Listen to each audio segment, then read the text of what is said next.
I want to welcome everyone. Thank you so much for coming tonight. My name is Mimi Sullivan. I'm the Executive Director of the School of Architecture here at the Academy of Art University. And our panel discussion tonight is part of a series of panels that we put together one every semester for the last couple of years now as part of our Ethics and Leadership series. And so tonight our panel is called Unsheltered, and we're going to be talking about homelessness in the built environment. I want to just give you a little bit of background about the panel before I talk about the panelists. And as I mentioned, each semester we convene a panel to discuss themes about how to define leadership and ethics within the architectural profession and how we also tie that into architectural education. And this semester, the presentation in particular is part of the architecture, the AIA Architecture Festival in the city. And so we're really happy to have our panel as part of the larger citywide conversation about our environment, about issues of social justice, environmental justice, building design, all of that wrapped into one. So the theme of the festival this year is Resilient City. I think our topic tonight fits really nicely into that theme as well. And so just to give you a little bit of outline of how the evening's going to go, I'm going to just briefly introduce our panelists, and then I'm going to invite them each to talk about their own history, education, different paths that they've taken to their careers today. And then we're going to have a question and answer session, and the questions mostly have come from our 5th year Bachelor of Architecture students who are taking the professional practice class, and I see some of them over there. And so it's going to be an interesting conversation. And then lastly, we'll follow up, we'll allow time to reach out to all of you and see if you have questions for the panelists too. So be writing, be thinking, good questions, and we'll put you on the spot later. Okay. So I'm going to now tell you a little bit about each of our panelists. Del Seymour, here to my direct right, is the founder of Code Tenderloin. Del has spent 18 years in the Tenderloin. 30. Who told me 18? Sorry. 32 years. Well, see, here we go. 32 years in the Tenderloin, and he describes his previous life as, quote, being stupid, using drugs, selling drugs, being homeless, sleeping on the streets. Del told us he was arrested 14 times on one corner, and as he said, I had no life. I set one foot in a church one day, and once I got clean, my commitment to our Father was to give back to this community because I know how to do it. He later founded Code Tenderloin, a job readiness program for people formerly unemployed or incarcerated or with severe substance abuse problems. So we're going to look forward to hearing about all the good work that you're doing with Code Tenderloin. Thank you. Next to Del is Alejandro Pimentel. Did I pronounce it right? Okay, good. Architectural Associate at the Department of Public Works here in the city and county of San Francisco. Alejandro graduated from the Universidad de San Carlos de Guatemala in Guatemala City with a Bachelor of Architecture. Tell me if I got this right. For the past 12 years? Okay. 13 years. See? Gosh. Got to stay current.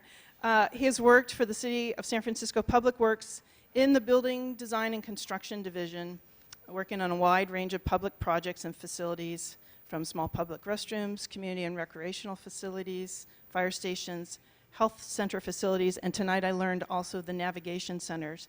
So we're going to be really interested to hear about the navigation centers that are rolling out across the city. And we'll tell you what that is if you don't know. And lately he's been focused on design process from early conceptual stages as he's had the opportunity to grow within the architectural practice in the city. And he also told us he's looking forward to getting his architectural license and continuing to develop his design skills.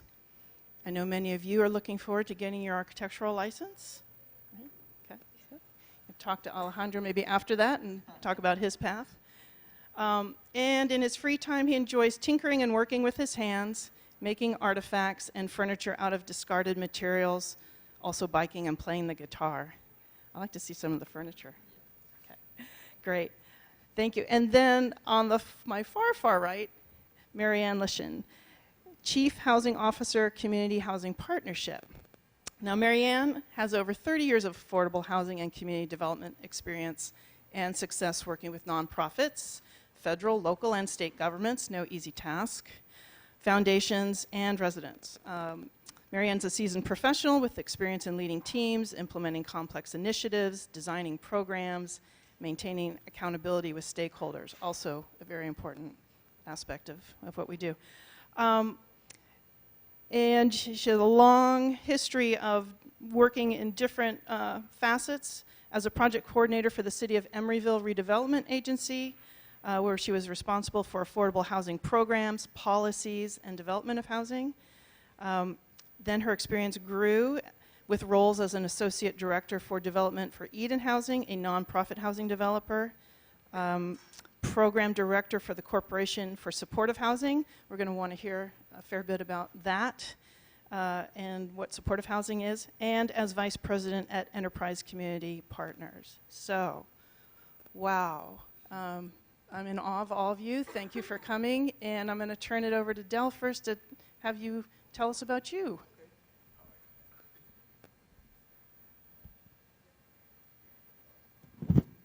Hey, I want to thank you guys for inviting me here tonight. I'm really excited about being in this building. I think I was in here a few years ago.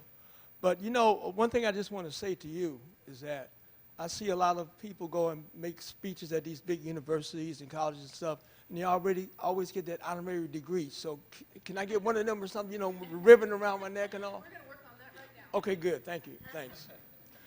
So, yeah, actually, well, I think we got that figure 18. I've actually spent 32 years in the Tenderloin, but I've spent 18 of those years really messed up. So I didn't even know who I was most of those years. So I'm truly a real ex-homeless person. I arrived in the Tenderloin. I got off the freeway right down the street here on 6th Street, if you go up to 6th Street, and I drove in, that's Highway 280, and I drove into the Tenderloin, and within 30 days, I was living under that highway I had just driven in. And got rid of my car, sold my car and all, and I started driving the Safeway shopping cart. That was my new car. And since you all are talking about shelters, if you need some advice, come to me. I've been in every shelter in San Francisco multiple times. And most shelters are nothing nice. You know, I'm a Vietnam veteran. Spent a year in that crazy place. I was a rescue medic on helicopters, so I never had to carry a gun, never had to fight. My fight started when I got to the Tenderloin, fighting for my life, fighting to get out of that crazy disease called drug addiction, which captures a lot of people in the Tenderloin. So once I was able to get clean 8 years ago, through my spirituality, I turned my life over to my Father. So I work for him now full-time. Full-time. I don't draw any salary for all the things that I do in the Tenderloin. Working for him is real weird because the pay is zero. The hours are completely off the hook, but I'm looking for my retirement with him later on. So that's kind of where I'm at on that. So, you know, I'm here today and I'm not going to talk very long because I'm not into that yada, yada, yada, but I want to hear from you guys later. So I want to give you all the most time. But there are a lot of urban myths about homelessness. And you'll hear a lot. The media is the craziest organization in the world because they invent stories. They have no idea what they're talking about most of the time. I mean, look at our election. It's completely crazy. They have no idea who's going to win. And they just make up a lot of stuff. So about the homelessness, I know you've heard the term, oh, he wants to be homeless. He don't want to come out of the tent. He don't want to, he has chosen homeless. I've been in this homeless situation, as I say, for 32 years, either one way or another. I have not met that guy yet that says he wants to live in a tent. You know, maybe for a couple of days at Yosemite, this ain't Yosemite. None of those people want to live in a tent, but the alternatives that we give them is crazy. There's a shelter right down the street within 200 feet of here. Have you all ever looked in there or stopped in there? That's the craziest place you would ever want to be. That's a house of horror sometimes. And it's a shame that we have to treat the most neediest people in the world with the most chronic mental diseases and fears and weaknesses. We give them the worst place that they can try to survive in. And we tell them it's going to be all right. We tell them you need to improve your life. How? There are no tools in these shelters to improve your life. So everyone's got to answer to homelessness. Everyone's coming down, oh, I'm going to end homeless. No, you're not. Jesus Christ was homeless. Homelessness has been around since the beginning of time and will always be around. What we need to do, especially in this room, is work on the ways to manage it better. And we can manage it a lot better. Now, I'm 68 years old. I'm pretty well done. Most people my age who actually got the job of working on homeless, they won't admit it, but we're done. Stick a fork in us. You guys got the creative mind right now to figure out a way to manage homelessness better. You can take your iPhone right now and do all kind of amazing stuff. You can probably start your car right now on your iPhone. You can turn your lights on at home with your iPhone. Why can't you manage homelessness better? How long would that take you? We can do it. We got the technology to do it, and we got the brain power to do it. It's easy. Take this woman and put her in a house. Where's the rocket science in that? But, we have so much bureaucracy in doing this. So one of the things I do, I chair the local homeless coordinating board, and we deal with an over $200 million budget to manage homelessness. And we have not changed our numbers one bit in the last 6 years because we do not know what we're doing. We completely disregard all sound advice. A lot of people now are coming out with ideas for having aircraft carriers that we have sitting out here and make those homeless shelters, and no one wants to even investigate that. Our biggest way to manage homelessness better, especially in this city has no room for affordable housing. We made some real bad decisions 22 years ago not to include affordable housing in the equation, and now we're paying for it. So now, even if we stop right now building all market rate units and went to solely only building affordable housing and low-income housing, we still will be behind the 8 ball. You go to the city of San Francisco, you ask them the homeless count, they will tell you 6,357. It's actually 19,000. Because the count that we do out there on the street does not include jail. So when dude gets out of jail tomorrow, he's homeless. We didn't count him. We don't count the people in our hospitals. When they get out of hospital tomorrow, they're going to be homeless. Most of our we in the Tenderloin, we invented Airbnb. We did. Sounds crazy, huh? What we do in the Tenderloin, all of our SRO hotels, when we get broke, which is usually the day after we get our checks, when we get broke, we rent our floor space out for $10, $5 a joint, a rock of cocaine, or whatever. So we've been doing that for 30 or 40 years. So every night in every one of these flop houses, SROs, residential places, whatever you want to call them, there's someone sleeping on someone's floor. So that total was 15,000. We do not count them. So the real count is 19,000 people. So we start right now building affordable housing and low-income housing in every spot that we can. We won't come nowhere near that figure.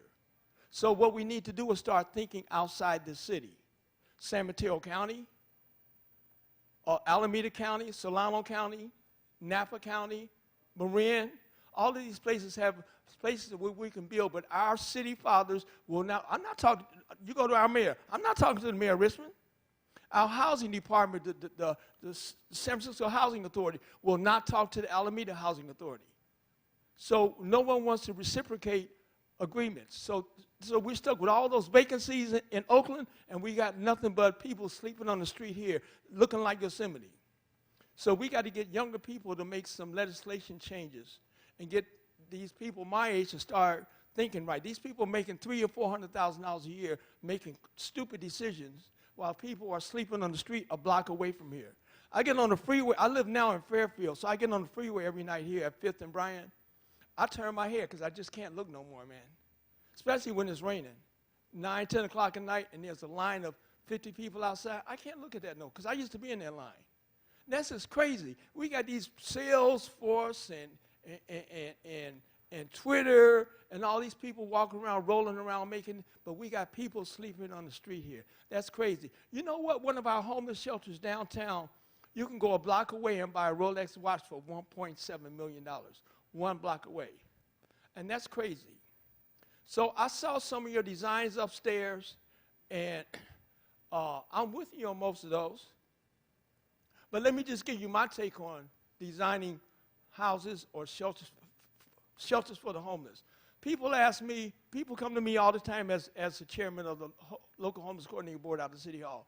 What do you think about this design? And they'll have one of those little houses like that. How about this? I said, who is that for, your dog?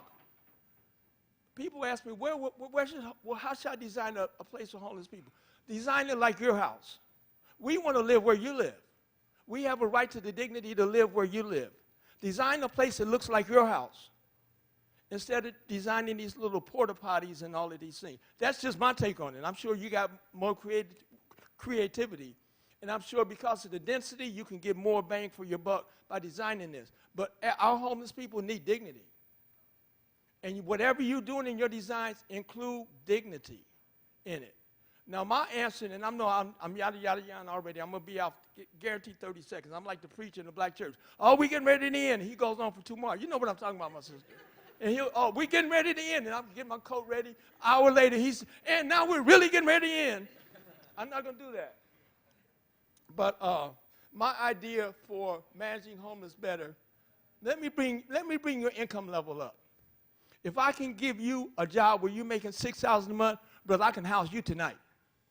I can call a landlord and get you a house tonight. If you're on a Social Security check, I can't call nobody. Nobody want to mess with you with your $900. But if I can get you to $6,000, you are no more homeless, guaranteed. And that's the answer. And no one wants to address that. Some of us do. So once I got myself together, I was walking down the street on my tours one day, because I do the Tenderloin walking tours, and one of the dope dealers, young lady, I wish I could have brought her here tonight, she stopped me and says, what are you telling them white folks about us, man? I hope you're telling them we don't want to be standing on this corner selling this poison. I hope you're telling them that we got to buy Pampers and pay our rent just like them. But you know what, Dale? We can't go to the Apple store. I went to the Apple store to get an application. Then no one in there looked like me. I got braids and piercings. And I left because I didn't fit. And I told, yes, you did fit. You had an Apple phone in your pocket. You're a customer. So they say, Dale, I went to the place and they gave me all that criminal background crap. So what we do here, I opened this organization called Code Tenderloin. And we deal with the folks with criminal backgrounds. We deal with the folks that have been selling dope out there for years. We deal with the folks that have never had a real job in their life. And we're putting them to work. Let me go through a couple of these things here. Okay, that's I don't know exactly what that means. We'll go to the next one. In fact, this is the talk I did. I did a couple of TEDx talks the last couple of years. You can get it on YouTube. In this image here, this is some of my graduates. The brother in the white there, his name was Alejandro. He's been selling dope out there for 16 years. In fact, he is really the reason that I'm clean right now, clean from drugs. He is the reason. 8 years ago, we used to rock and roll, sell dope each other and all, and I told him I would pay him back on a Tuesday. So I came by Tuesday morning, and he wanted his money, and I hadn't got my check yet. So we start physically fighting in the middle of the street. And I'm rolling around, and I'm realizing I'm 50-some years old fighting a 20-year-old boy in the middle of the street. That's crazy. And that was the last time I put a crack pipe in my pocket. So now he was able to come to us, and we put him to work about 3 months ago, and he's been one of the best employees at the place that he's working now. He's not on the streets no more. He's got him a nice place, and he came with tears in his eyes a week after he started work. He said, Dale, this is my first paycheck I've ever had in my life. So that's kind of some of the things that we do. Let me see if I can go the right way here. Wrong way. This is one of our graduation classes and some of our volunteers at Code Tenderloin. Okay, now we're going to go show you a real short video, and then I won't stop talking. Guaranteed.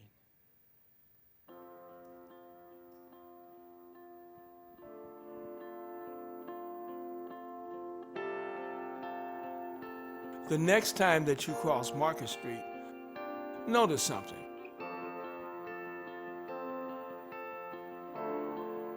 There's an invisible border between those we look up to and those that we look down on.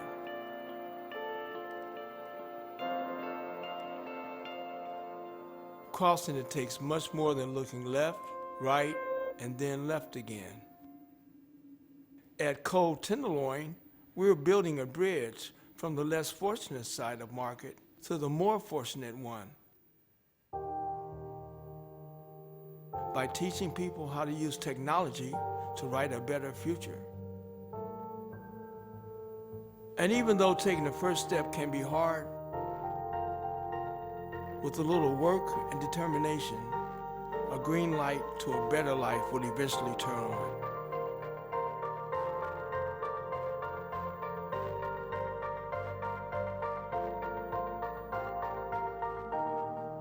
Hi, my name is Seymour. I'm the founder of a project called Cold Tenderloin. What Cold Tenderloin is a job readiness program right here in the heart of the Tenderloin. Unemployment rate in the Tenderloin is 68%, but we're right here in the middle of San Francisco. That makes no sense at all. We help these people get jobs within the tech industry and local businesses. Our students go through a very unique curriculum that covers job education, interview and resume reviews, mentorship and training, and it's led by the best tech companies in the Bay Area.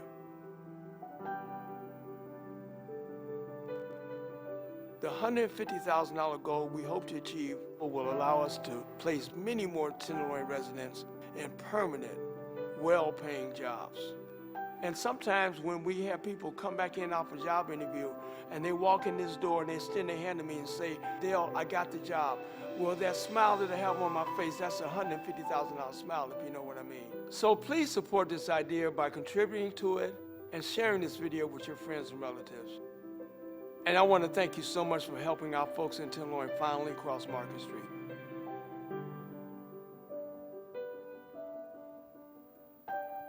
And thanks to folks like you all, we made our goal. And we're an organization, we're all volunteer organization. We don't take a penny as salary to do what we do, because I'm one of those that feel like that when you give us money, it should be used for what we told you is going to be used for. Not to buy BMWs and Lamborghinis, but actually, because everyone that we get hired, replaced, we pay their rent, we pay their cell phones, we pay their child care. We remove all those barriers to that. All they need to do is focus on their job, man, just focus on their job. So we stay with you. So I'm going to give my time up. Thank you guys so much. You better have some good questions.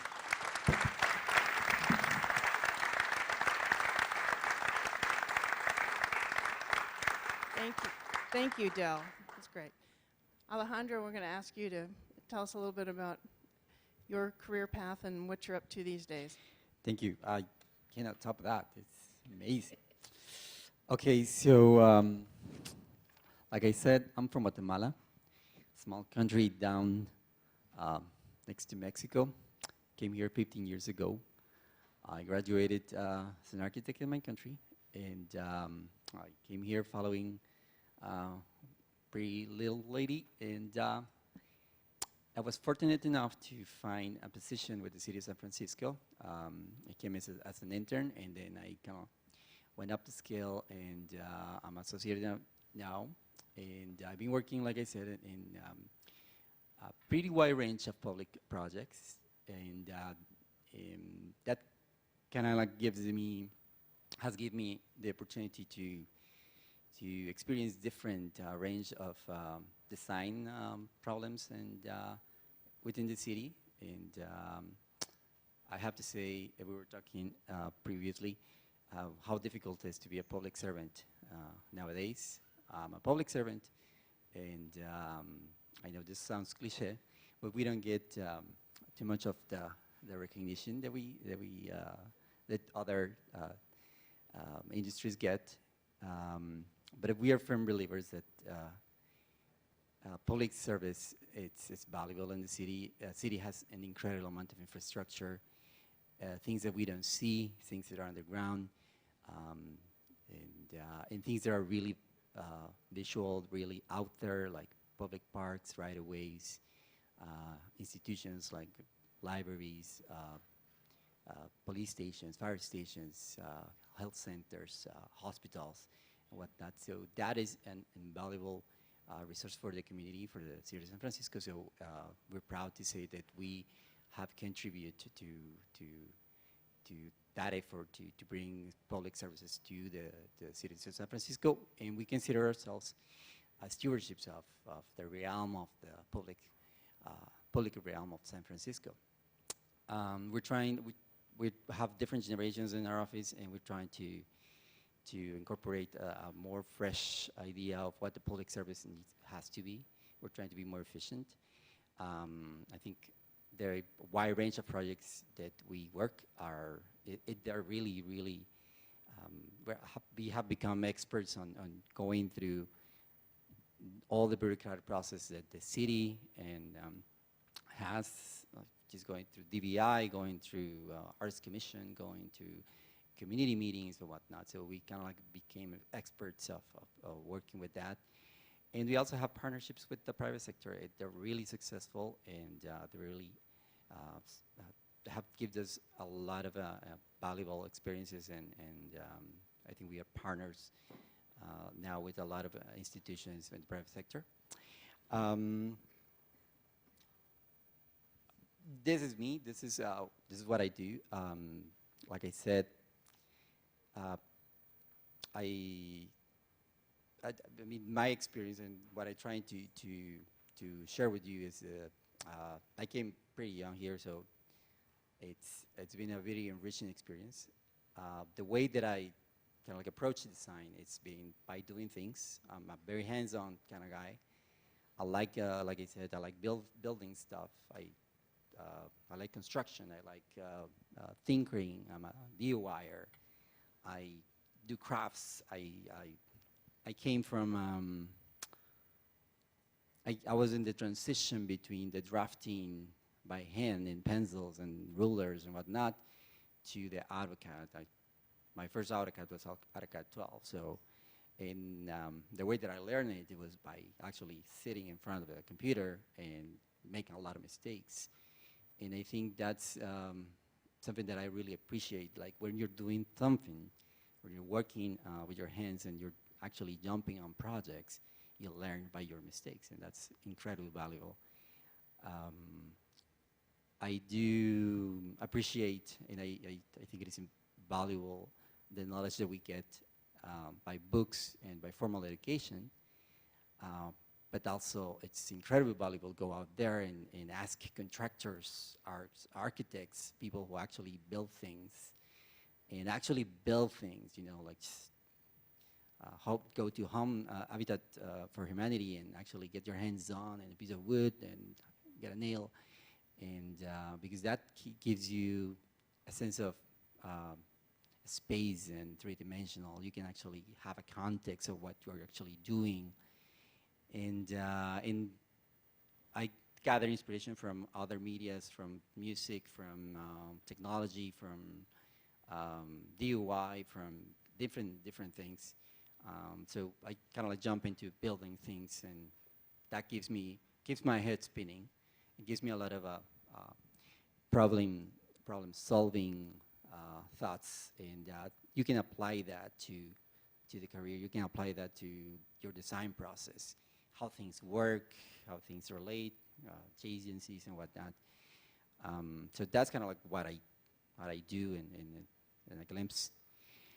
And I want to talk about now of what I've been doing lately, which is actually related to what Del was talking about, and how do I get involved in navigation centers.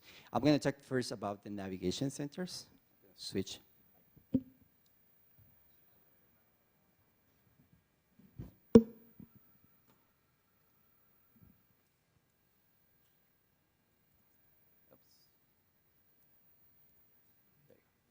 So I'm going to talk a little bit of navigation centers. I'm not a policy maker. I'm a designer.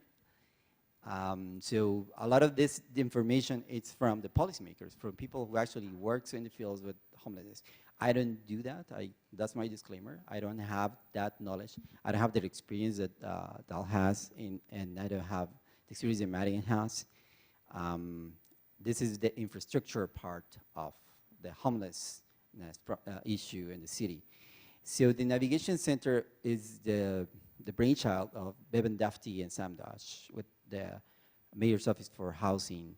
Now it's the Department of Housing, and let me get my notes, because it's a brand new department supporting housing and homelessness. So Hope was the Mayor's Office, and Bevan Dafty and Sam Dodge came out with this interesting idea of working. I'm going to go back a little bit, because this is kind of what the Navigation Center. So the Navigation Center became a different model. This is a prototype that hasn't been tested before the 1953 Mission Street Navigation Center. And typical shelters are your night shelters, where people lined up on the streets. Del knows about that. And then you gotta go out next day, right? And there's different type of shelters that they work. You gotta make an appointment, and there's family ones, and there's ones with children. So there's a broad range of homeless shelters. This particular homeless shelter was focusing different. The different approach was to gather a small group of people, 70, 80 people, right?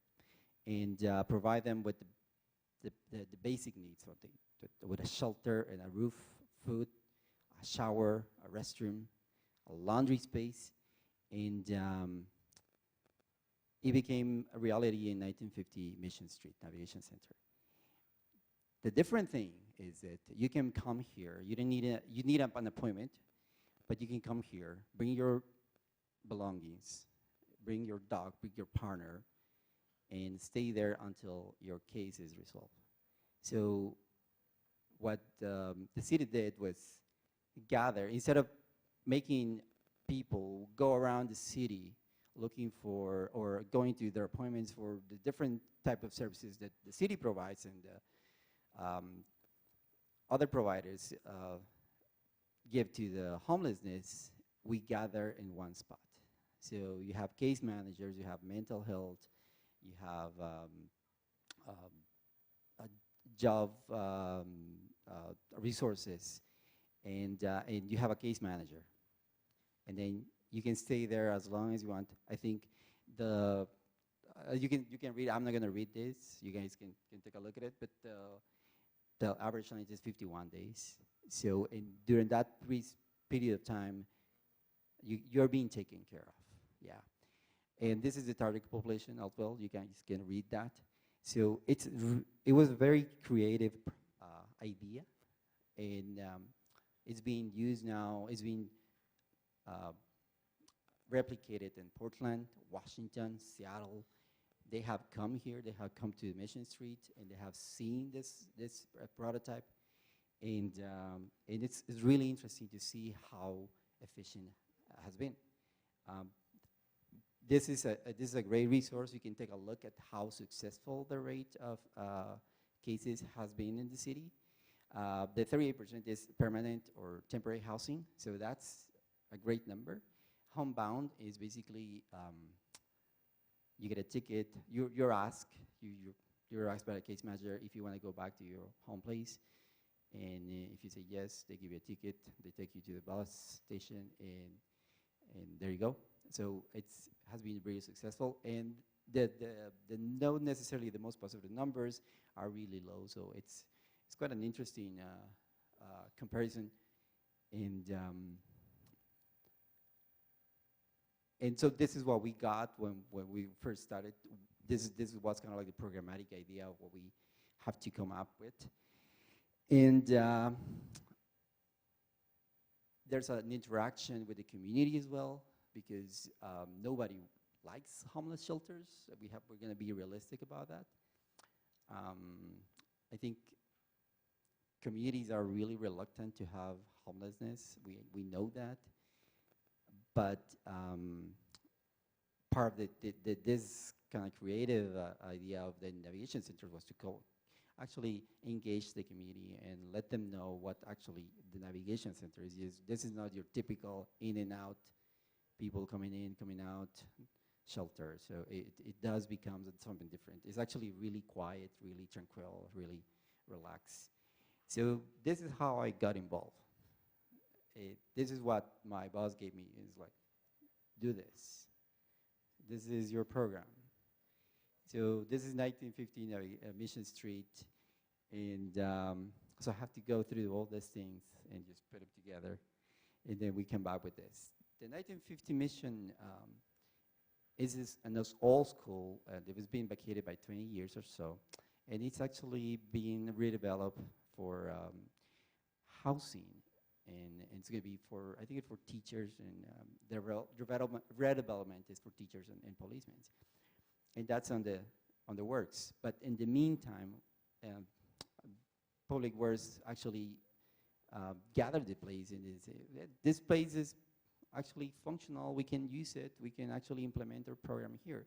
And it ended up being pretty great. So these are all school trailers. It was a high school like 20 years ago, and there was encampments already in the site. People have been kind of like camping in illegally already, and it was a nuisance for the community. So so this is what we found back in when we got it. That was December 2014, and we remodel it. We changed the face. We did quite a bit of improvement, made mostly tenant improvement. And one of the interesting things is that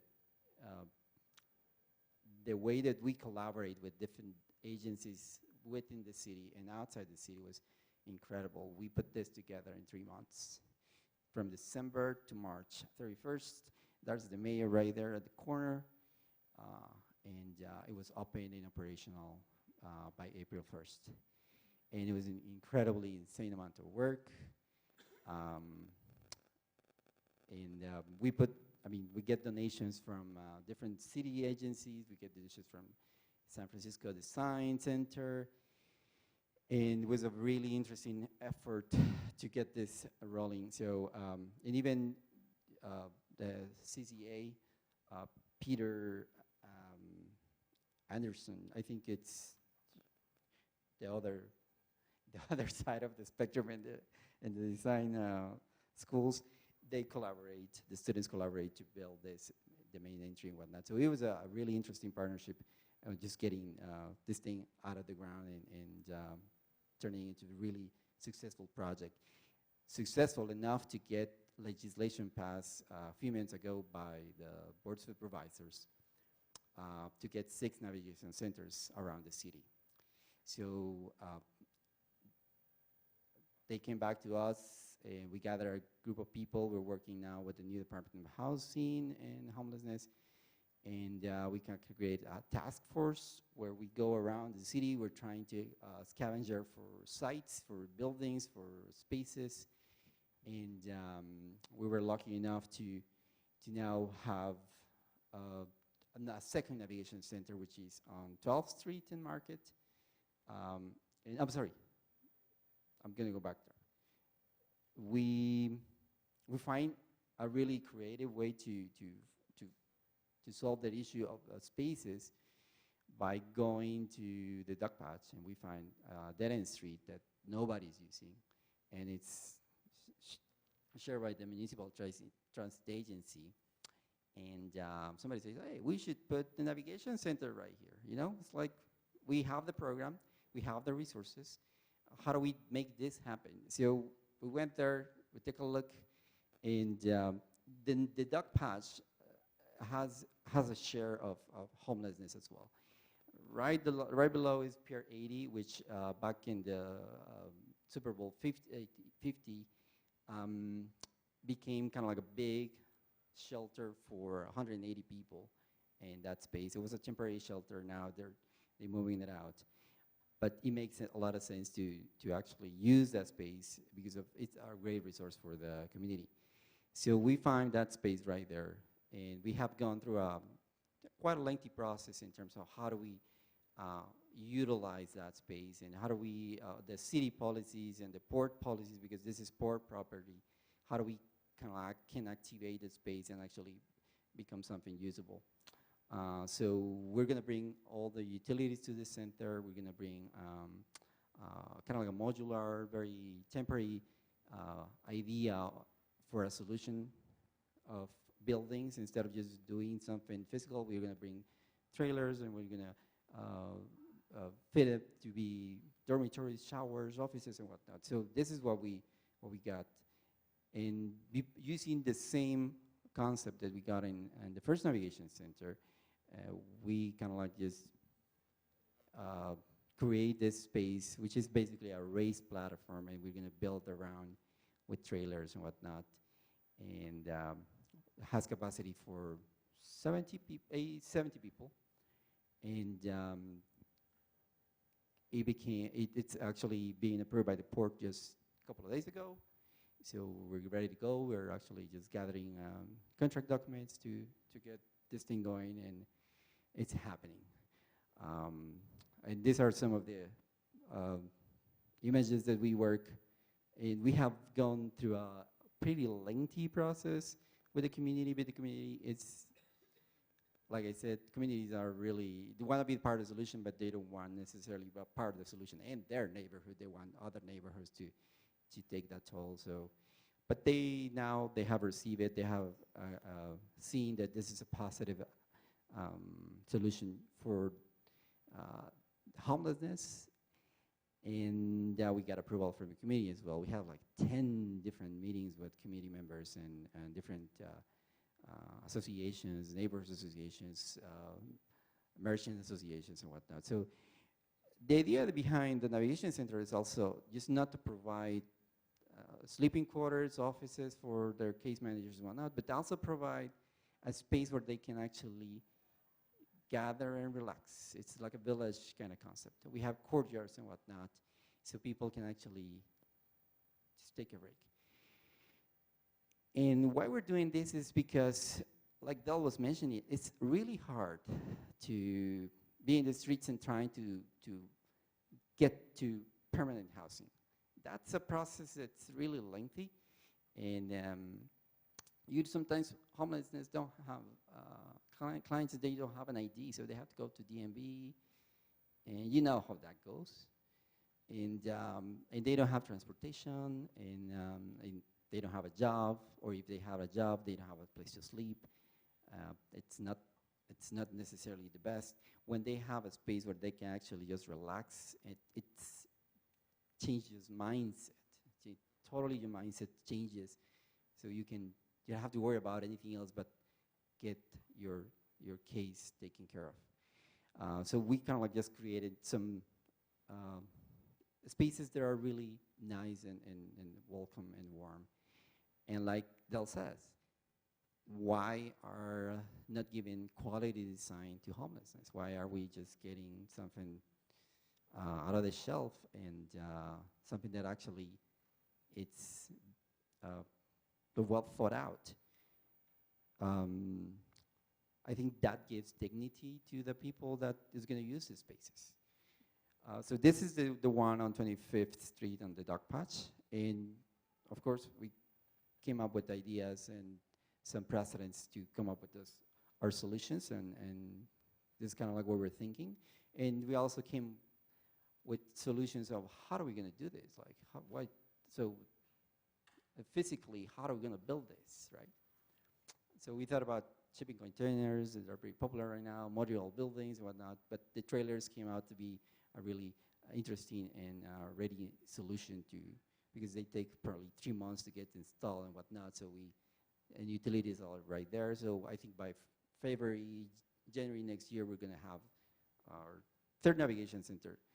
The second navigation center is the Civic Center Hotel. Civic Center Hotel, it's kind of an interesting place. It's right at the corner of Market and 12th Street. Pimentel stay there. He told me stories about that space. We know all stories about this space. Now it's under CHP, which is interesting. I mean, we were kind of like gathering here interesting resources. It's now under the management of CHP, and they have done a terrific job. It's an SRO. It's going to be also for redevelopment. Belongs to the Plumbers Union, Local 38. And there's going to be apartments and affordable housing as well. And in the meantime, we say, but we have the space. CHP says we have the space. You guys can remodel, and we can implement a different type of navigation center because they already have 150 rooms. 50 are already taken care of by previous residents, and the rest is going to be for clients of the navigation center. So this is what we found when we first came to the center. And one of the aspects, the main aspects, and I keep repeating this, is the gathering space, right? The community's space, because like I said, it's a peace of mind space where people can actually relax and gather.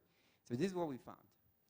And we turn the pages and we create something. This is the community space. We're working actually now on the staff space because the rooms are already there, and so we don't have to worry about those spaces. There are showers. They already have laundry spaces and whatnot. So we just came out with a solution for a community center, community space where they can actually gather, have their food, just watch TV, relax, go into internet, and have meetings with their case managers and whatnot. So this is the work that we have done too. And this is the team that I've been working. Some of this stuff that you can see here is stuff that we put together, actually. We actually physically put together with hammer and screwdrivers and whatnot, so it's quite interesting. One thing that I have to say, and there was an afterthought that I had after the Mission Street Navigation Center. It was a rush and a fast-track project. Had to finish this in 3 months, and you have deadlines every week, have meetings every day. You gotta go to the site, and you will experience that when you get into the field. It's really fun. But it was very humbling after the opening and after seeing all those documents and all those statistics that some of our work as public servants is actually doing something different. Homelessness is an issue that's not going to be solved by navigation centers. That is not true. We can build 6, 7 navigation centers, and they're not going to solve the problem.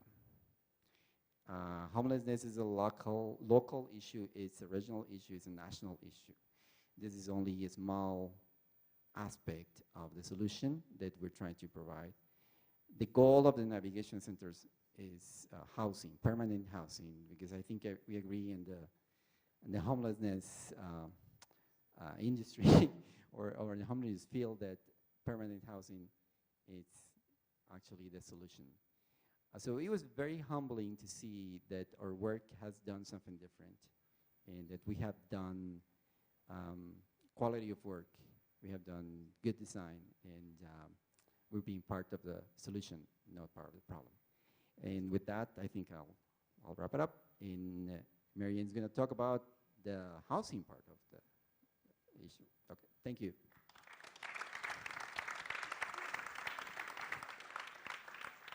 Thank you, Alejandro. Maryann, jump in. Great. Well, thank you. Thank you all for being here. I'll just start by making a couple of comments just about myself.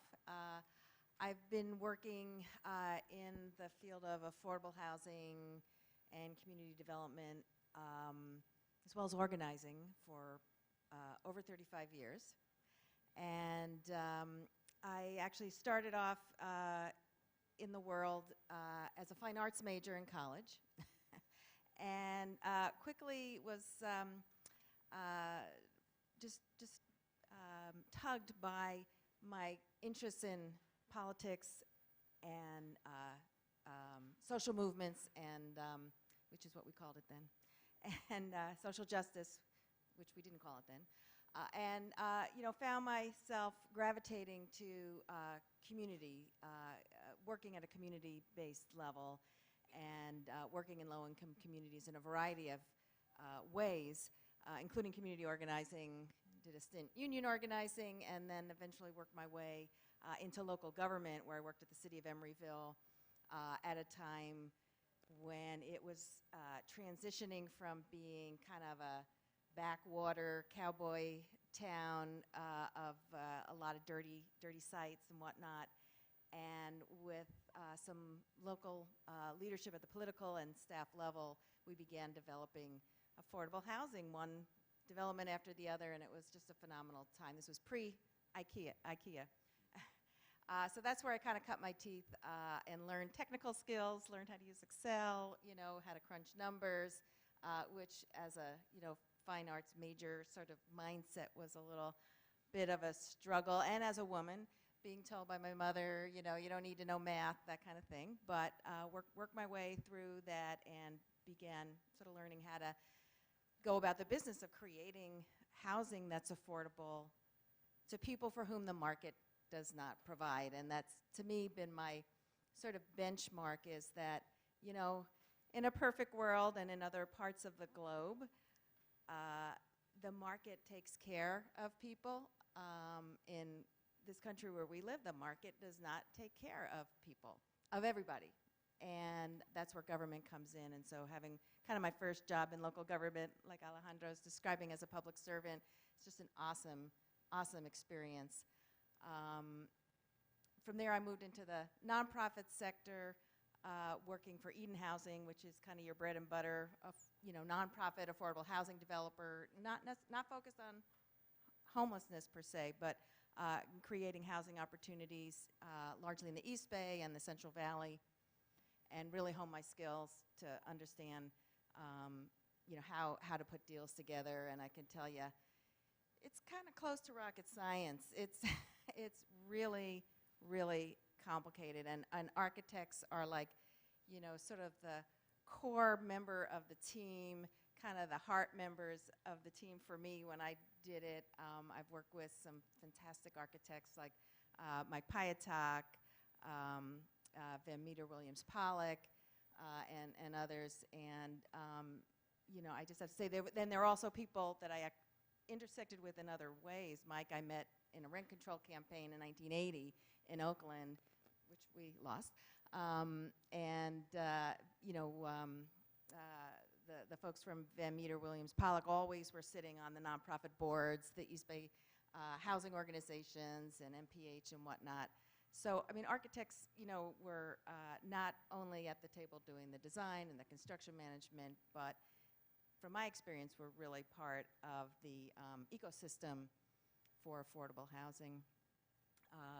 I've also had jobs doing financing and policy work. I won't go into that right now, but certainly as the question period opens up, happy to respond to questions around policy and finance. So long story short, I found myself looking for a job a couple months ago and ended up very happily here at Community Housing Partnership. And Community Housing Partnership is your sort of standard nonprofit organization founded about 25 years ago. Although, it's not really your standard, I would say, because it's got a really special and unique history, because it was founded in part through the efforts of the Coalition on Homelessness. So it has a very activist sort of heart and soul, which is a little different from some of the other housing organizations out there. And our mission, very simply put, is to help homeless people secure housing and become self-sufficient in whatever way that means to them.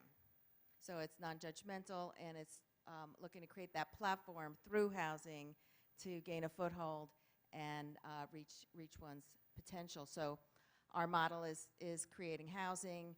We manage it. We have a property management department, and then we provide services to help people kind of as they need them, rebuild their lives and figure out what they want to do. So here's just, a quick rundown of our philosophy. It's really a housing first model, so I would say it's interesting. The navigation center concept, I think, is fantastic. It is unique. In a way, it's sort of responding, I think, to the criticality of homelessness today and over the last few years, which I think has been just, dramatic increase, at least in visibility and levels of distress. That's my own personal observation. But what we do on Housing First is create housing that people can move into from living on the street. Because without having housing, all these other things that people need, whether it's medical care, improved access to food, education, the whole slew of things is really not going to have as much of an impact if a person doesn't have a roof over their head, a floor under their feet, a door they can walk through and close. So that's where we come in, is Housing First. But we also do incorporate other elements. It used to be that supportive housing was referred to as having 3 legs to the stool, and some people sort of still kind of abide by that. It's the housing, it's the operational side of property management, and it's the services.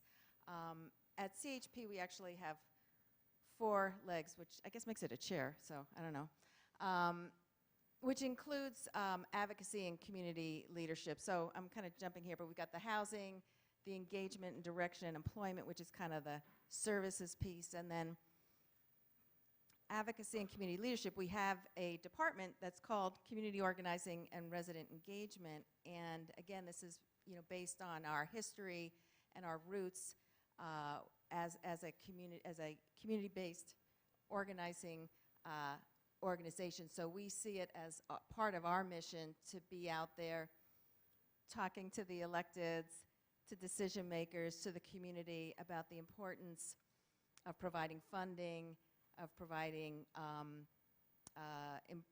all that's needed to make housing happen and services be provided. And we do that on the staff level. We do that with residents to the extent that there's interest and basically interest. We provide tools so that residents can participate in campaigns and also engage with our board and the larger community. So this is just a kind of a quick and dirty infographic about what we have within our portfolio. We have actually 13 of these properties are ones that we own. Some are, some of them we took ownership of as existing older buildings that we purchased and renovated. Others are new construction. We have one property that we master lease, and that's the 5th Street property. And then these 3 in blue are properties where we provide the support services, and Civic Center is there, as Alejandro described, the Navigation Center. So it's a real growth spurt that we've experienced over the last 5 or 6 years, and we've got more growing to do. So I'd be remiss without showing some pretty pictures. So this is a property called the Dr. Julian and Ray Richardson Apartments. And the Richardsons are the founders of the Marcus Books, the first African-American owned bookstore in the area. And it's a new construction building at Fulton. I think, you can see City Hall. Yes, I forget the number, but it's on I think Fulton and Goff. Yeah.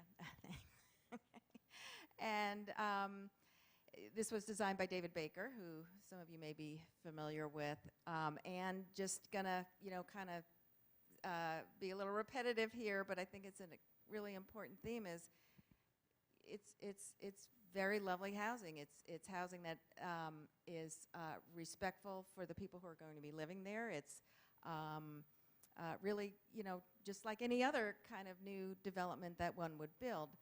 Again, feel free to jump in and ask questions about how all this gets financed, because it is complicated, but there really is a way to do this, and I think the key is how to take it to scale. So we created the housing. The occupants are all people who've been formerly homeless.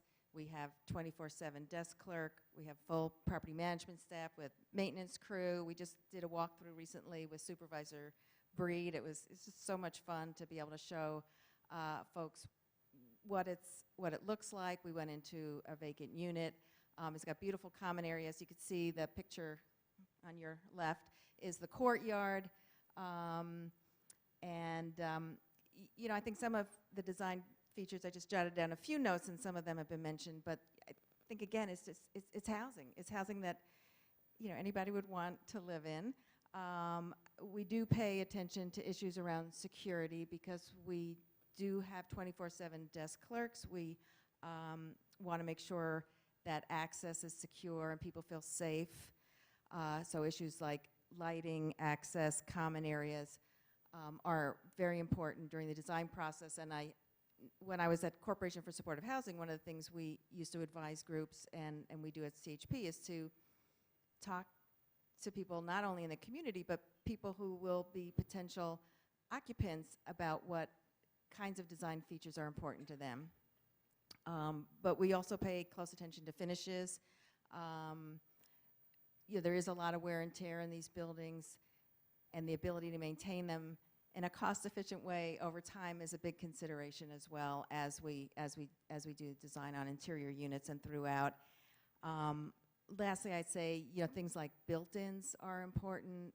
People coming off the street are likely not to have much in the way of furnishings. We do often provide furnishings in the units that we build, but having built-ins and things that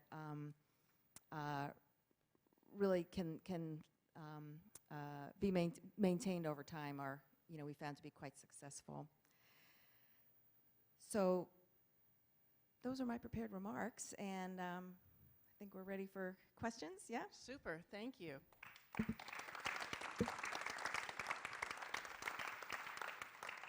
So I have many questions. These are really coming, as I mentioned before, from our fifth-year students in the professional practice class. I probably have more than we'll get to, but I'll try to skip around a little bit. Del, let me start with you. Is that okay? Yeah, okay, that's fine. Okay. So students wanted to know, what were the biggest obstacles and hardships that you experienced while homeless?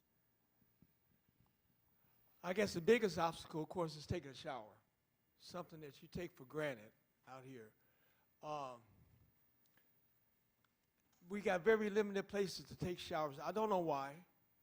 You know, one thing about homelessness, this is a national disaster. This is a disaster. We have 19,000 people sleeping on our streets in tents. If a hurricane or a really natural disaster hit San Francisco tonight, put 19,000 market rate people on the streets, we would have FEMA trailers lined up from Washington, D.C., bumper to bumper, all the way out here. We would have so many FEMA trailers to help us. It would be ridiculous. Well, Washington, D.C., we have had an earthquake. It's called homelessness. They have hundreds and hundreds of FEMA trailers with 32 showers on each trailer. We can't even get one. And that's nuts. So that was one of the biggest obstacles. One of the small obstacles that you don't think nothing about is a damn pair of socks. When you're sleeping on the streets, you know, you can kind of play it out. You can wear them jeans, you know, because everyone's wearing little funky jeans now anyway. Everyone's wearing homeless jeans now everywhere. You go to Macy's, you can buy a pair of jeans that look homeless. $80. I can get you some for about $2, really. So you can wear those jeans because you look like everybody else. You can wear your shirts and everything. But let me tell you something. Socks, whoa. By the third or fourth day, those socks become a different animal. They'll stand up by themselves. So one of the biggest obstacles is just something as simple as a damn pair of socks, you know. And the other thing is, when you go have dinner or lunch, one of the things that you probably like to do is go and chill out for a minute and let that food digest. We don't have that. because everything is, move on, get out of the way, get out of the way. Because when these designers are designing these beautiful buildings, these new malls and stuff, they never make room, open space for the people that don't have a home. But when they build those new chrome and glass, get from in front of my door. And I say, man, why didn't you make a space for us? We wouldn't be in front of your door. So those are some of the challenges. Thank you. Alejandro, it's really great to hear about the navigation centers. I'm curious, was there a prototype at all, or did this really just kind of come out of conversations? Is there something else in the world or local community that generated this idea? San Francisco is a pioneer, though. The 1950 Mission Street is, to our knowledge, and to my knowledge, is the first innovation center in the country. And the different approach, and just what Del was just saying, things that we take for granted, laundry space, showers, restrooms, a place to eat without being rushed over, services right there at the center, a place to sleep, a storage space to put your things away, bring your cart, bring your dog. We have a kennel space in the Innovation Center, so you can bring your pet. You can go in and out anytime. You have food 24/7, and you can eat whenever you want.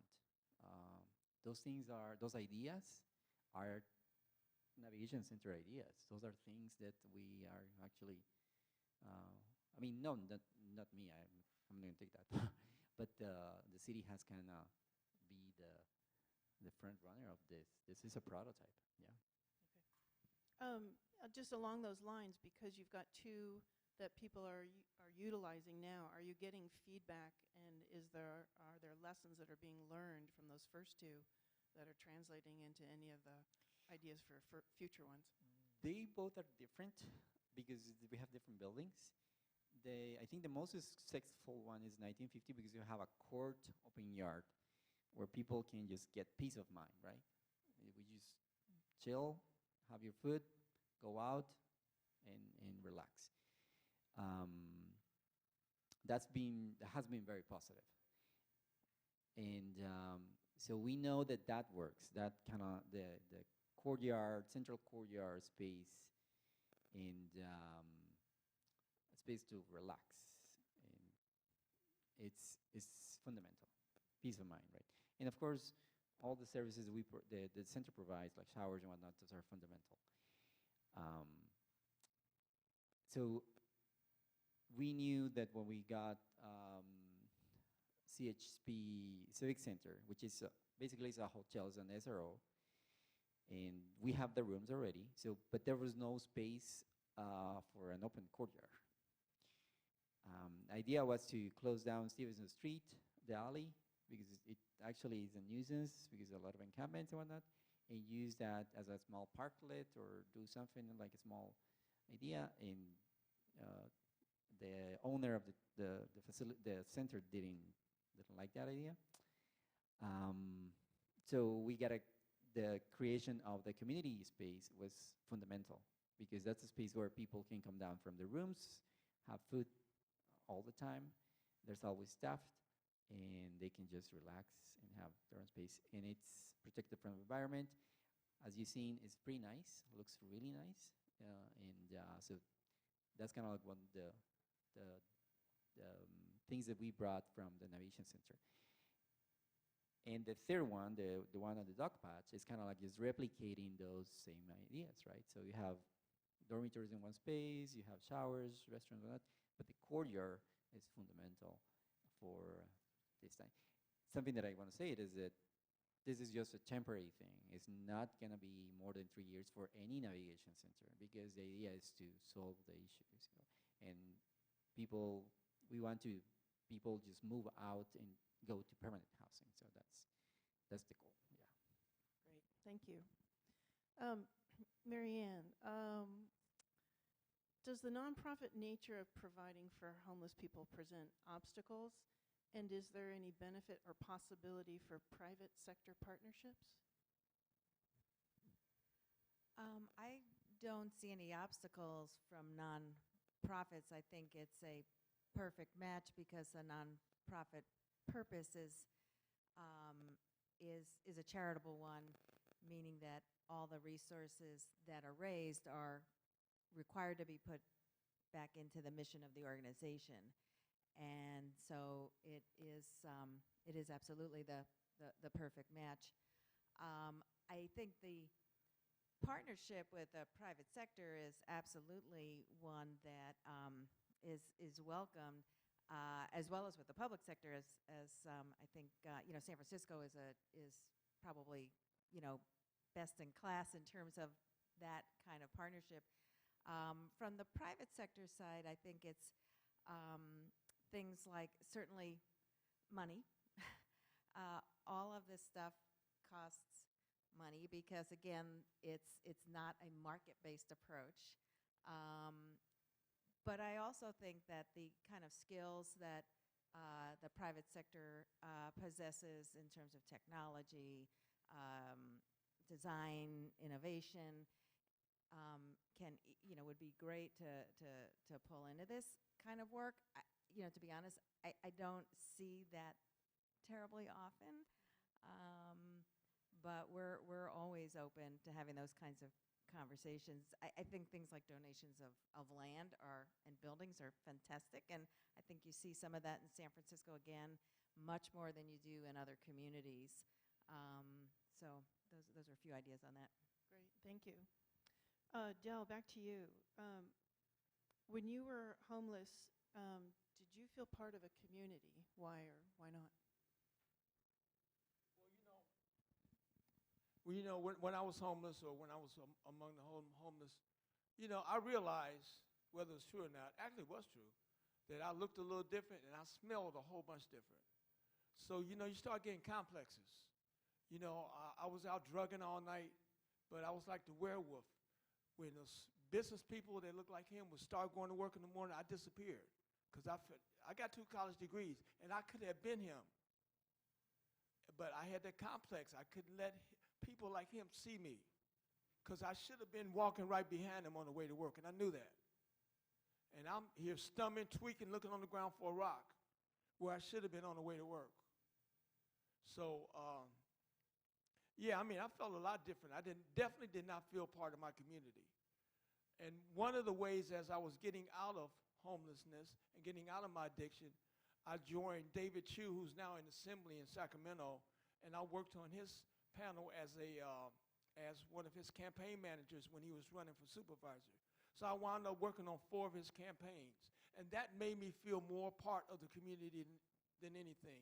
So, like, one thing about coming out of homelessness, there's not one answer to come out of homelessness. Personally, me, I was like a broke-down car. You can't fix a broke-down car with a screwdriver. You need that whole Craftsman roll-off kit. I needed every tool in the box. So I took a little bit of this, a little bit of that, a little bit of this, and a little bit of that. Didn't happen overnight either. It took away. When I got my first apartment after 18 years of homelessness, I slept on the floor for a year. I couldn't get in that bed, man. I felt guilty. Could not and would not get in the bed. And I'm not alone. We survey a lot of people that we get housing, give keys to. We walk by their building to see how they're doing. They're sleeping in the tent outside with a key to the apartment. They can't go upstairs. So, man, some of these stories you hear, some of them are real. Some of them are not, but some are real. It took quite a bit for me I finally, in the last few years, able to get into my bed. And now I think I completely I was fortunate enough to get a 3-bedroom townhouse on my VA benefits. It's VA housing. And I sleep in a different room every night, just because I can. I slept in the bathroom last Sunday, just because I could do it now. Thank you.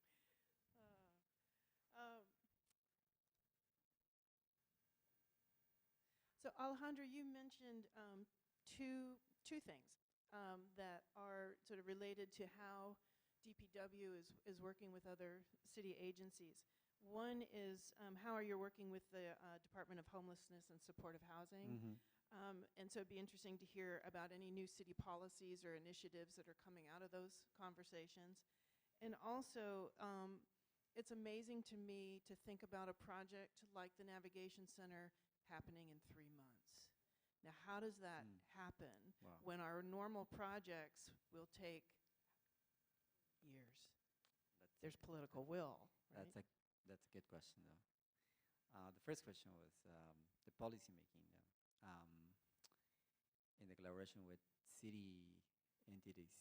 I think the resolution by the Board of Supervisors to have 6 navigation centers in 2 years. That is, there you go, right there. So No rest for the wicked, right? yeah. So the second question, I mean, like you're saying, it's a political will now, and like Mary was saying, the last couple of years, the face of homelessness has kind of like just be in the front page of the news, and so that kind of like triggers a change reaction among all the city agencies. So we have Rec and Park donating plants. We have BVR, Department of Public Works, the yard, the guys who work on the street, the clean team, the guys who actually go after the homeless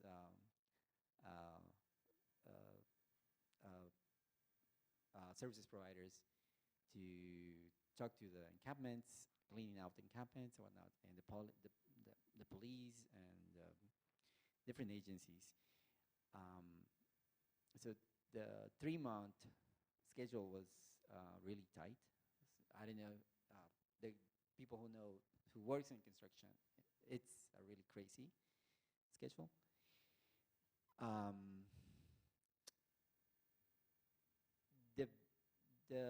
I think the benefit was that it was an existing building, so you have the shelter, and it was in a fairly good condition. So we have to work around the exterior to have accessibility, and so we kind of like our first task was to create ramps and stairs and steps and whatnot, and they need to be all the ADA approved and whatnot, because a lot of the clients are clients with disabilities, right? So,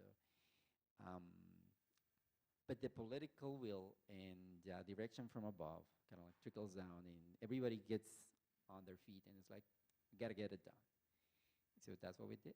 So we were working weekends. We were working in meeting every day, like on the site, and just trying to get things done. And DBI got in line, and they got a permit, and we subcontracted somebody, and they got on board. Our own build and repair team came in, worked as well. There were electricity, there were water, there were heating. So those things were already there. Utilities are there, so we just need to go kind of like just build things, right? So, and it was amazing the amount of donations that we got from city agencies, like beds and tables, desks, and chairs, and furniture for the courtyard and whatnot. And that takes a lot of coordination, a lot of coordination. So you got to call one guy to deliver a picnic table, and you got to go and check the picnic table, and you got to schedule a delivery, and it got done. So when there's will, you can do things. Yeah. It's very inspiring. Let me ask something about that, because this kind of relates back to the question you asked her a minute ago. This was actually the biggest amount of money for this was private anonymous money, which kind of mandated the speed to be done. It was like $2 million That is a to good open point. it, That and is a then good point. another $1 million to operate it. Yeah. So that private money, that's a good example of the private sector coming in saying, let's get this done. Oh, that's good to know. We never found out who the anonymous owner was, but I can assume that it was probably one of the tech guys.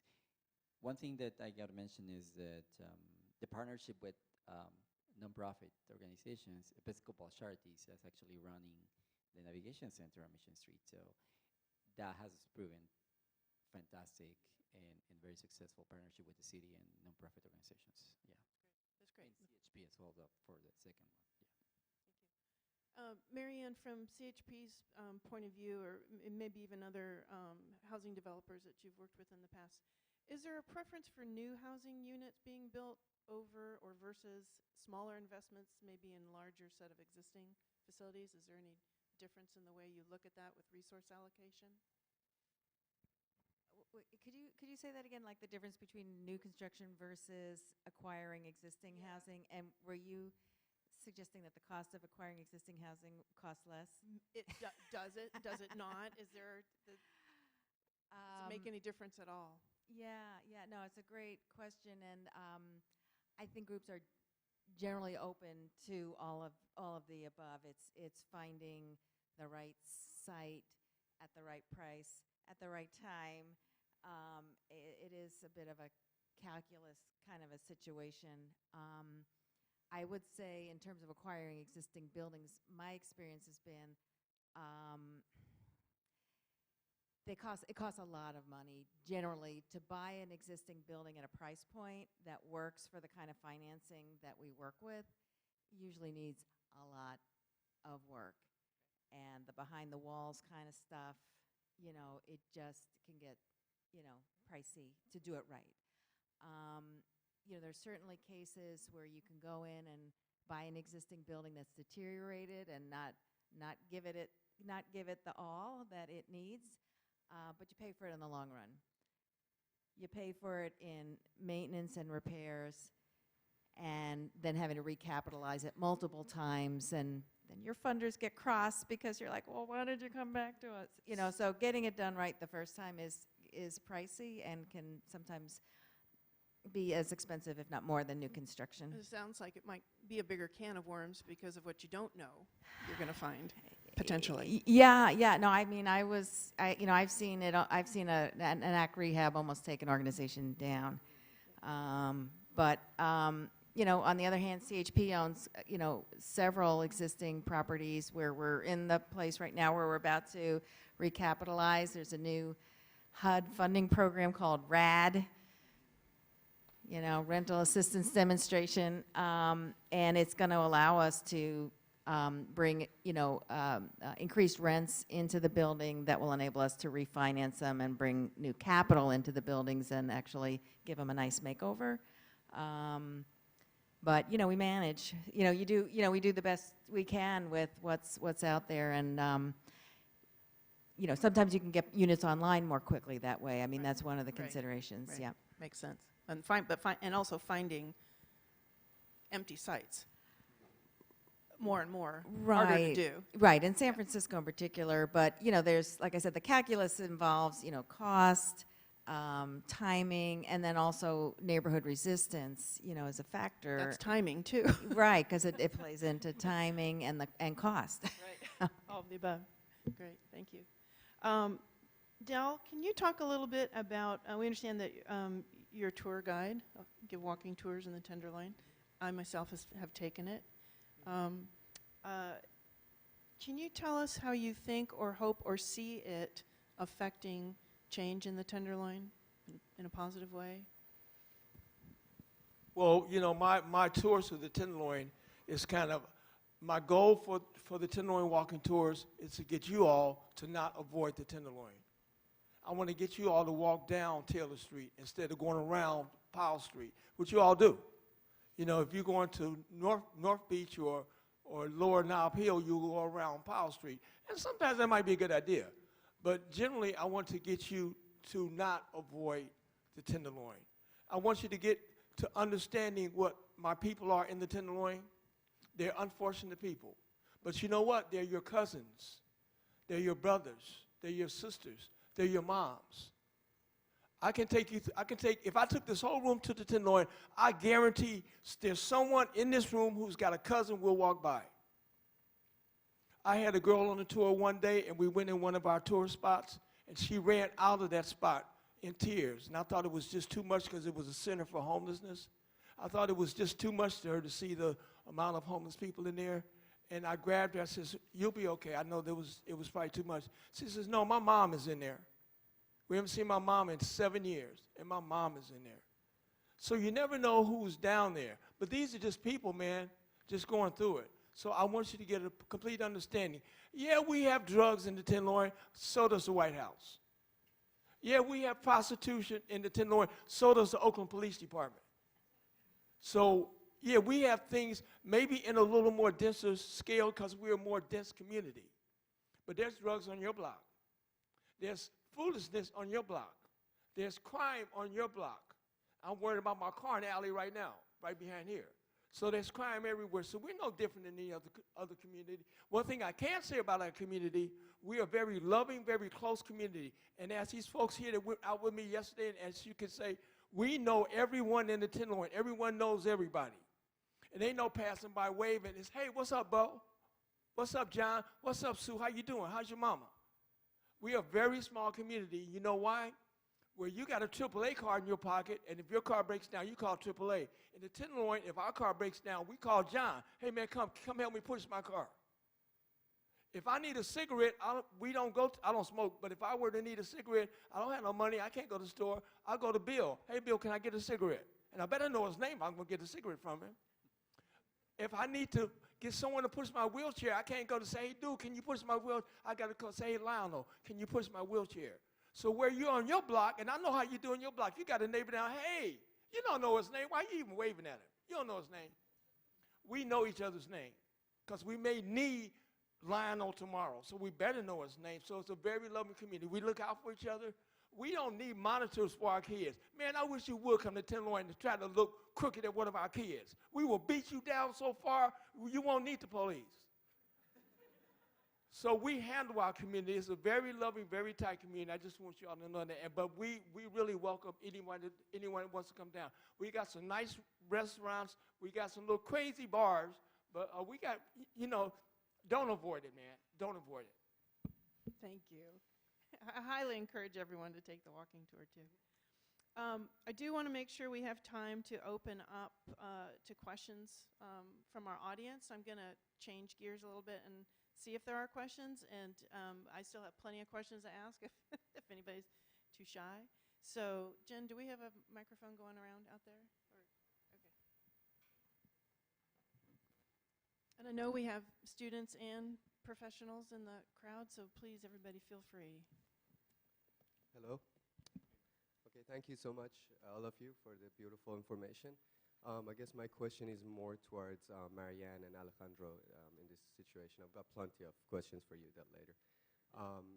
As of now, I guess I was thinking that I was very pleased to know more about the navigation centers. But in a bigger picture, you guys said the major goal is to get them to the permanent housing. And the diagram you showed, it was 40%, almost 39%, which was the biggest percentage. They went back to their home, which they're homeless. I think the idea of the homebound program is to get back to their home base or their state or their hometown, right? So I think where they have family and some support. I think that's the whole idea behind the homebound program. Right.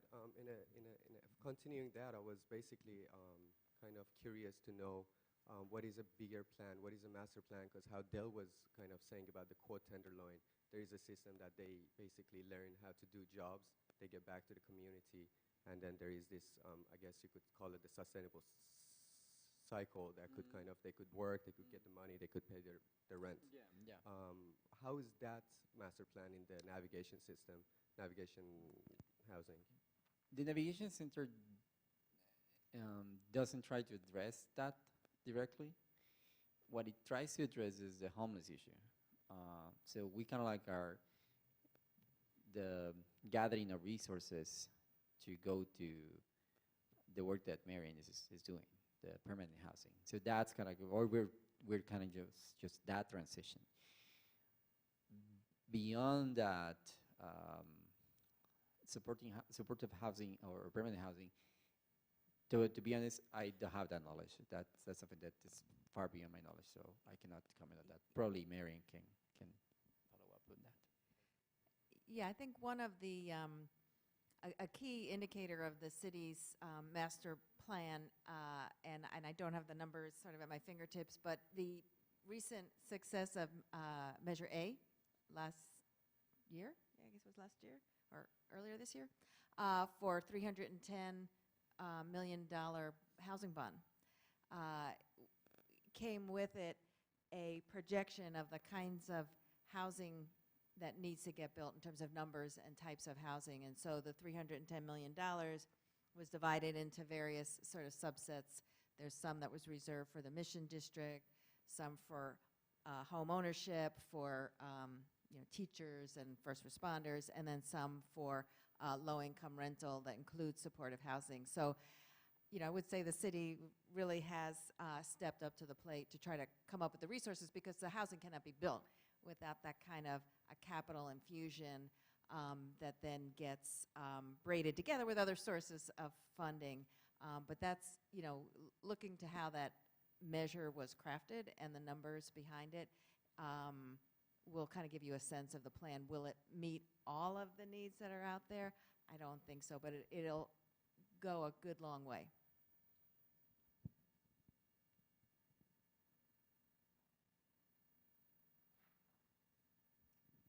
Hi, thanks for coming tonight. I have two questions, one for Alejandro and one for, I'm sorry, I don't remember your name. Maryann? Maryann, right. So the first one is for Alejandro. I live 2 blocks from the Civic Center Hotel, and until it closed recently, it was the biggest drug supermarket in the city outside of the Tenderloin. We have people in the street passed out all the time. We have syringes in the street all the time. What assurances can you give the neighbors in that neighborhood that it's not going to be turned into a drug supermarket again?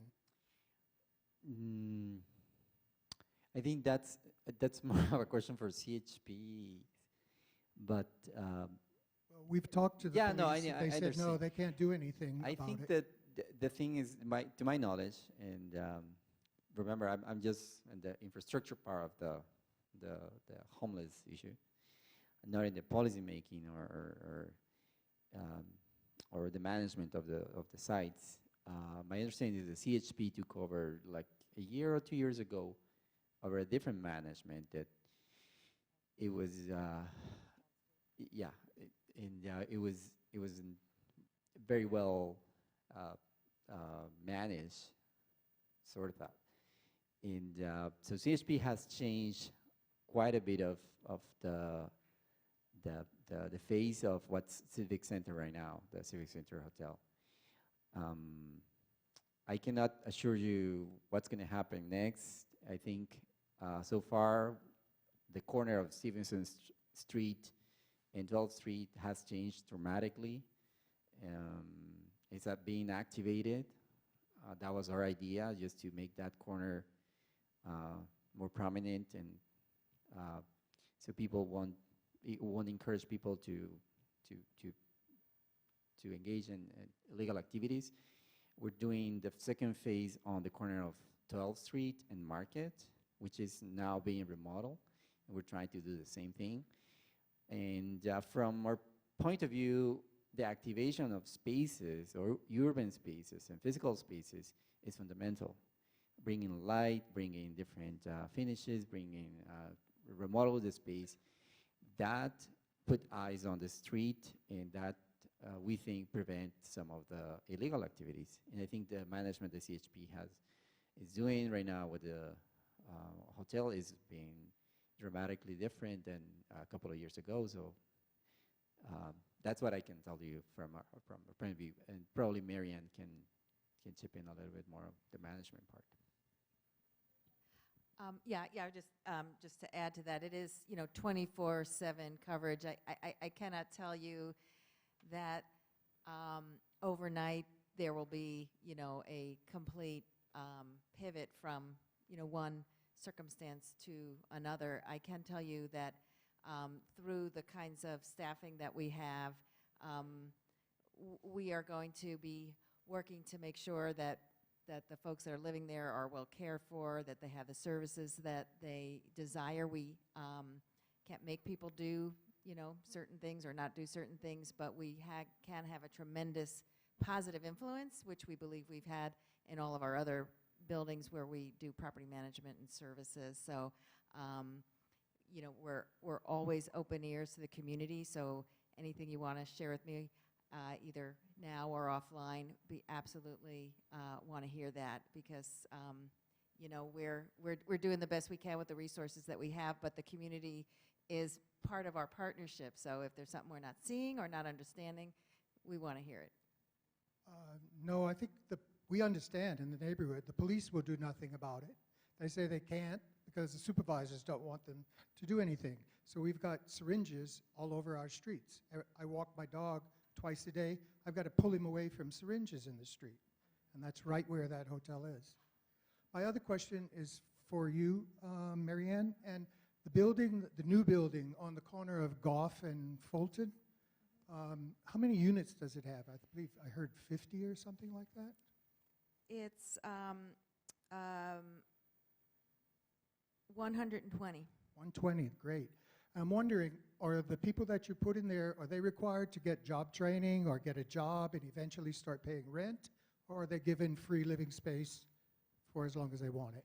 It's not free living space. They have rental subsidy, but they do have to pay a percentage of their income toward rent. So they're required to work? They are not required to work.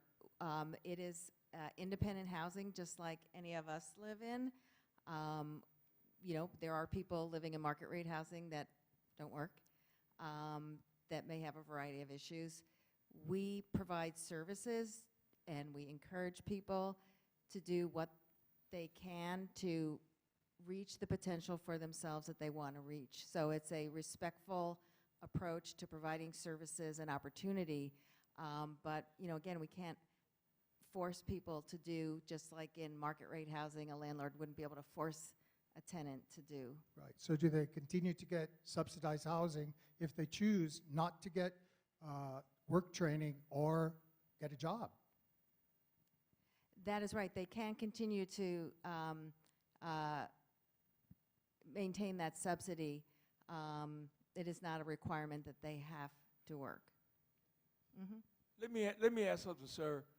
There's such a large percentage of our homeless population or ex-homeless population, which I deal with them every day. I've been dealing with them for years on these issues. They are unable to work. Where I may tell you to come and clean up this room, you will probably come and clean up this room. Some of our unfortunate homeless folks, you tell them to come clean up this room, they'll make 2 swipes with the broom, and then they lose the thought of what they were going to do.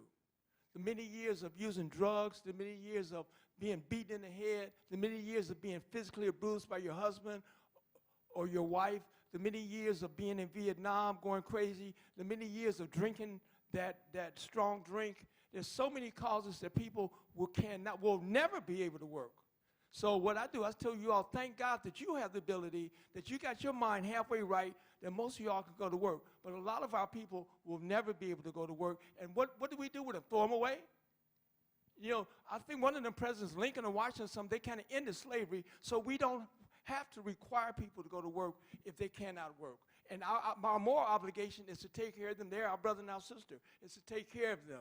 You know, so you see a lot of people, they're just laying up on their butt. Man, believe me, they can't work. And yeah, no, I really appreciate that, Del. And I guess I would just reiterate, you know, the way we think about the housing is it's housing just like anybody else. So if you have somebody on disability insurance that's living in a marketplace where they don't need subsidy, again, you know, no landlord is asking them to do anything different than their neighbor. And, you know, we don't know. I mean, maybe somebody is working and we may not even know it. They may be doing casual labor or something. It's trying to be respectful. And, you know, what we found is people want to improve. They want to self-improve. So it's just, again, helping people reach the potential that's right for them. And many people do go to work, and we do have employment programs. We do, and we work very hard to engage people, and that's part of our engagement strategy too. So it's complicated, but it's based on our, you know, sort of moral compass around, you know, housing is a human right, and what's the alternative? Yes, I believe that.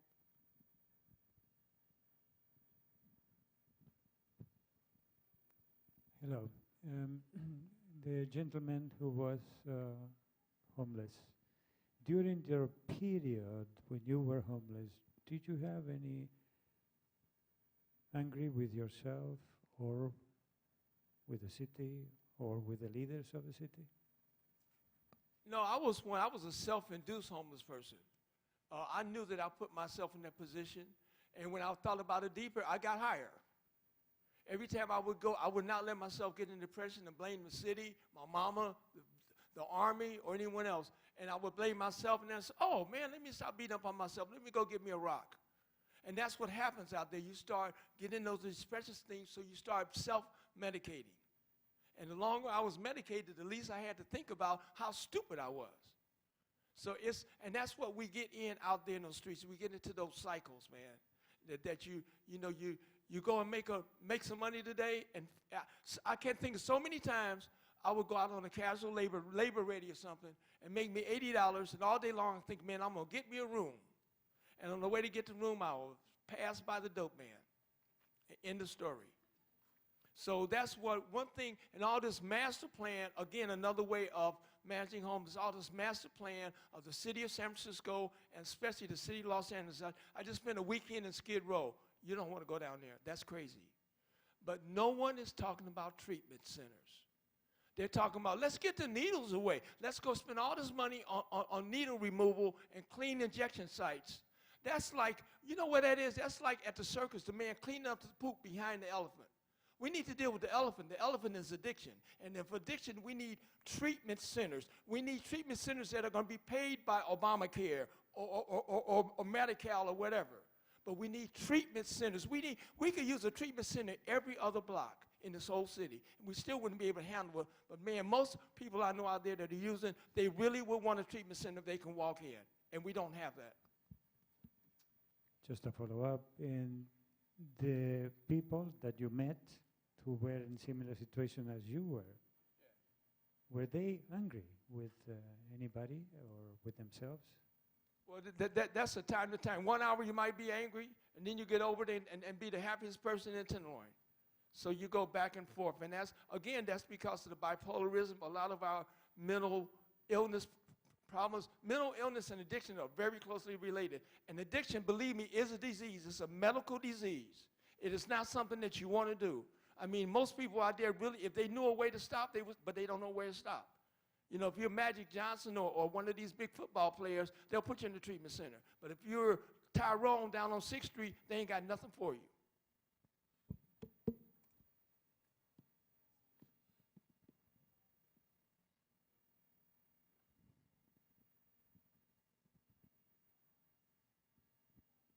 First of all, thank you very much for coming and talking to us. I have a question.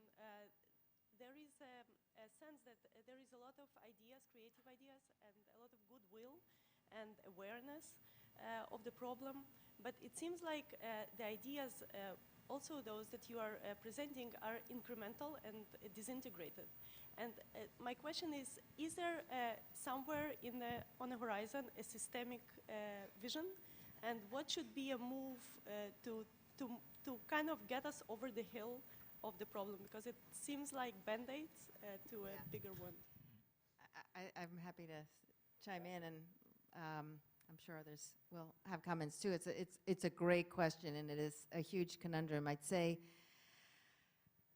yes, your assessment is accurate in my mind. There's a lot of incremental sort of Band-Aid stuff going on. I'd say I think we know how to do this.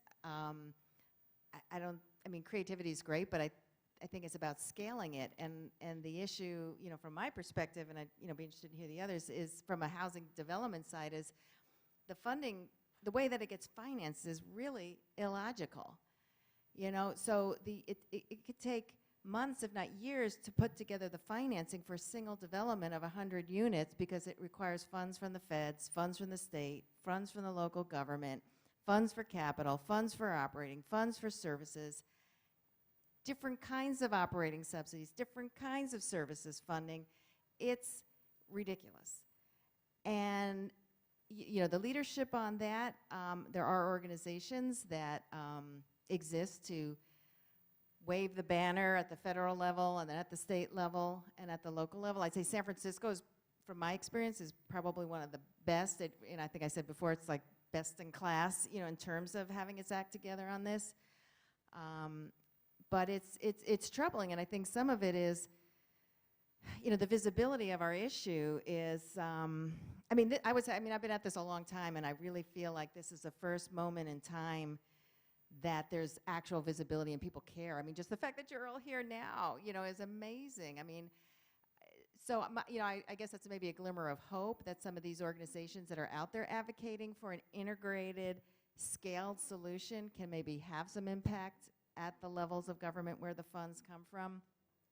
But it's really been a struggle because, you know, the constituency base for this issue is tough. I mean, when people don't have a home, they're out. But when they get a home, they kind of disappear, right? And so, you know, I think we've really had trouble as a movement mobilizing the kind of political energy to create the will. So, you know, I said before about the Navigation Center that I felt on some level it was a response to a level of criticality on the issue. But, you know, as I thought about it, it's that plus this new visibility.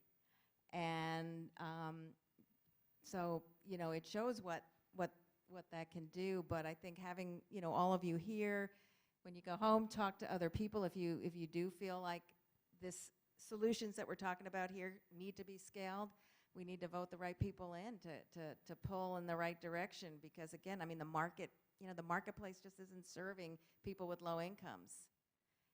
So I'll stop there. Just briefly, this is not a new issue. San Francisco doesn't have a homeless crisis this year or last year. San Francisco has had a crisis back when 20, 30 years, more than that. This is not a local issue. This is not a city issue. It's a national issue. I live across the bay, and we have issues in Oakland and Berkeley and Vallejo. Large numbers of encampments. So Los Angeles have the same issue. Portland has the same issue. Seattle, Washington. So it's not, I think it is not a solution that, I mean, San Francisco is not going to come with a magic wand and say, okay, we fix it. And it's not going to be fixed in a couple of years. We're not, the work that we're doing is not going to fix it immediately. It's, like say, might look like a Band-Aid, but I think we believe in this project to be a more of a holistic approach and more efficient. But I think it is a policy making, the policy level is where a lot of your input is necessary. And that's where, as members of the society, we can be proactive and we can be efficient as well. This is not something that an institution or a group of institutions is going to resolve.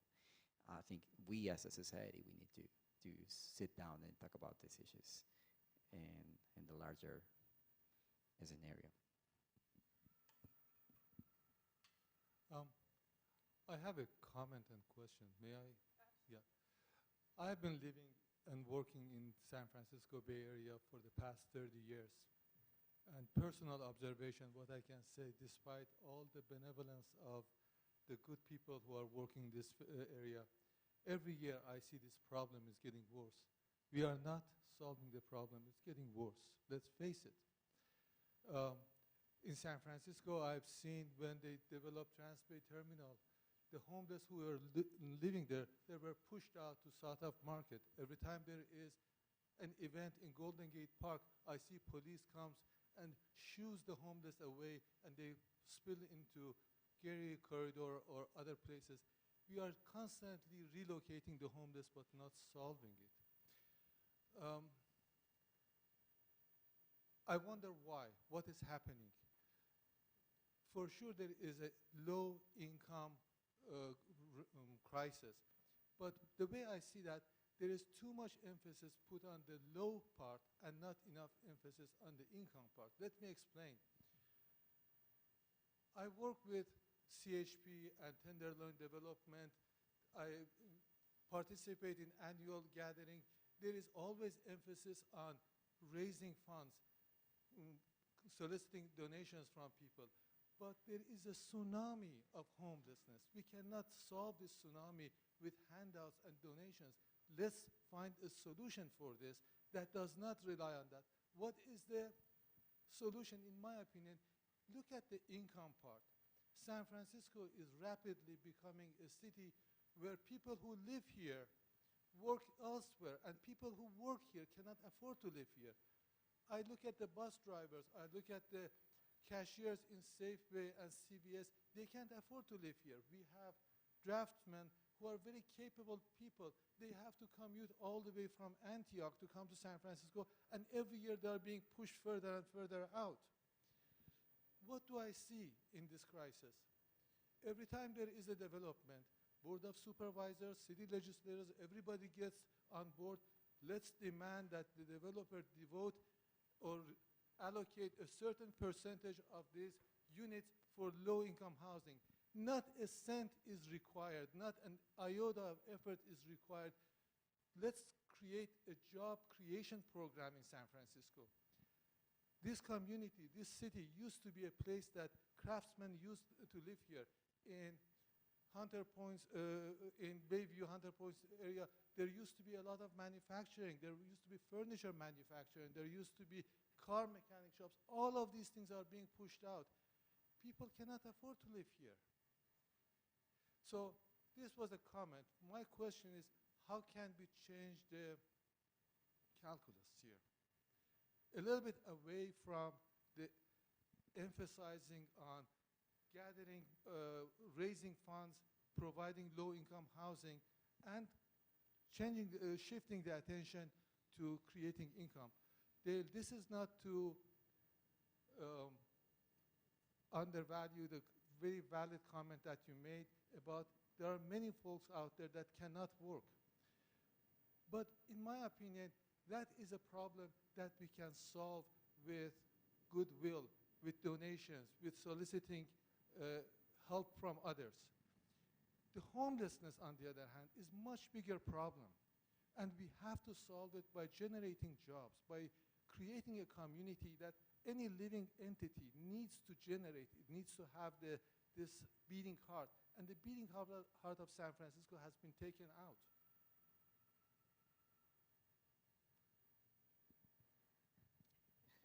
Well, I don't disagree with your concern about the need to focus on jobs and income.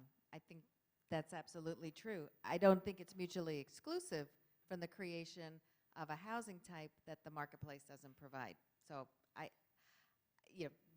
think I've selected to spend my 14 hours a day, or whatever it is, working on the housing solution. I completely agree and support, my union brothers and sisters, one of whom is my husband, and other efforts to create, both an increase in wages, attracting new jobs, doing job training. We have job training, what Dell described is exactly that. So I don't disagree. I just don't think that they're mutually exclusive. So. Hello, thanks for coming. My question is for Dell. You mentioned that homeless people don't like being in the shelters because they don't feel safe. So my question is, what is your opinion on how to make it more, the privacy, to make it better and still include security, but not make it feel like a jail for them? Well, the concept is right here, the Navigation Center.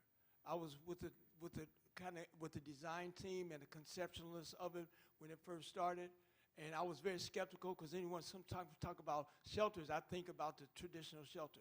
Navigation Center I would live in without a heartbeat tonight. I mean, it's a beautiful place. You have your privacy, you have serenity. There's very little violence there. I mean, it's a place you would not want to mess up. And so we're really hoping that that we can get more people behind the navigation, because they're hard to sell. As he'll tell you, we got 2 up and running. They were difficult to sell. The next ones in the more conventional neighborhoods are going to be very hard to sell, but they work. For example, if you want to see an example of a navigation center successful, go to the one on Mission Street. That navigation center actually improved that neighborhood. So, on every Wednesday morning, I'm in the mayor's office. I sit on his encampment task force. We spend an hour talking about your block, 12th and Van Ness. How we're going to get the needles out. We sent 3 Department of Public Works trucks out there last week on your block to clean it up. So we're looking at that block. We have to clean up our navigation centers to make them a better place. And you got to get somehow pull strings to one of these folks and get a chance to go by and visit that navigation center. And they'll end all concerns about it. And again, I am so anti-shelter, I can't even sleep. Because I feel that you can spend the same dollar and build permanent housing that you spend to build a shelter. I'm anti-jail. They think they can solve crime by building new jails. We can't solve homelessness by building shelters. We can solve homelessness by building permanent housing. So this is a good stopgate in the middle. The major thing about the navigation center, the major selling point of a navigation center is, for example, if I sent you right now to go down to Social Security building and get your Social Security card, you'll probably be back in an hour.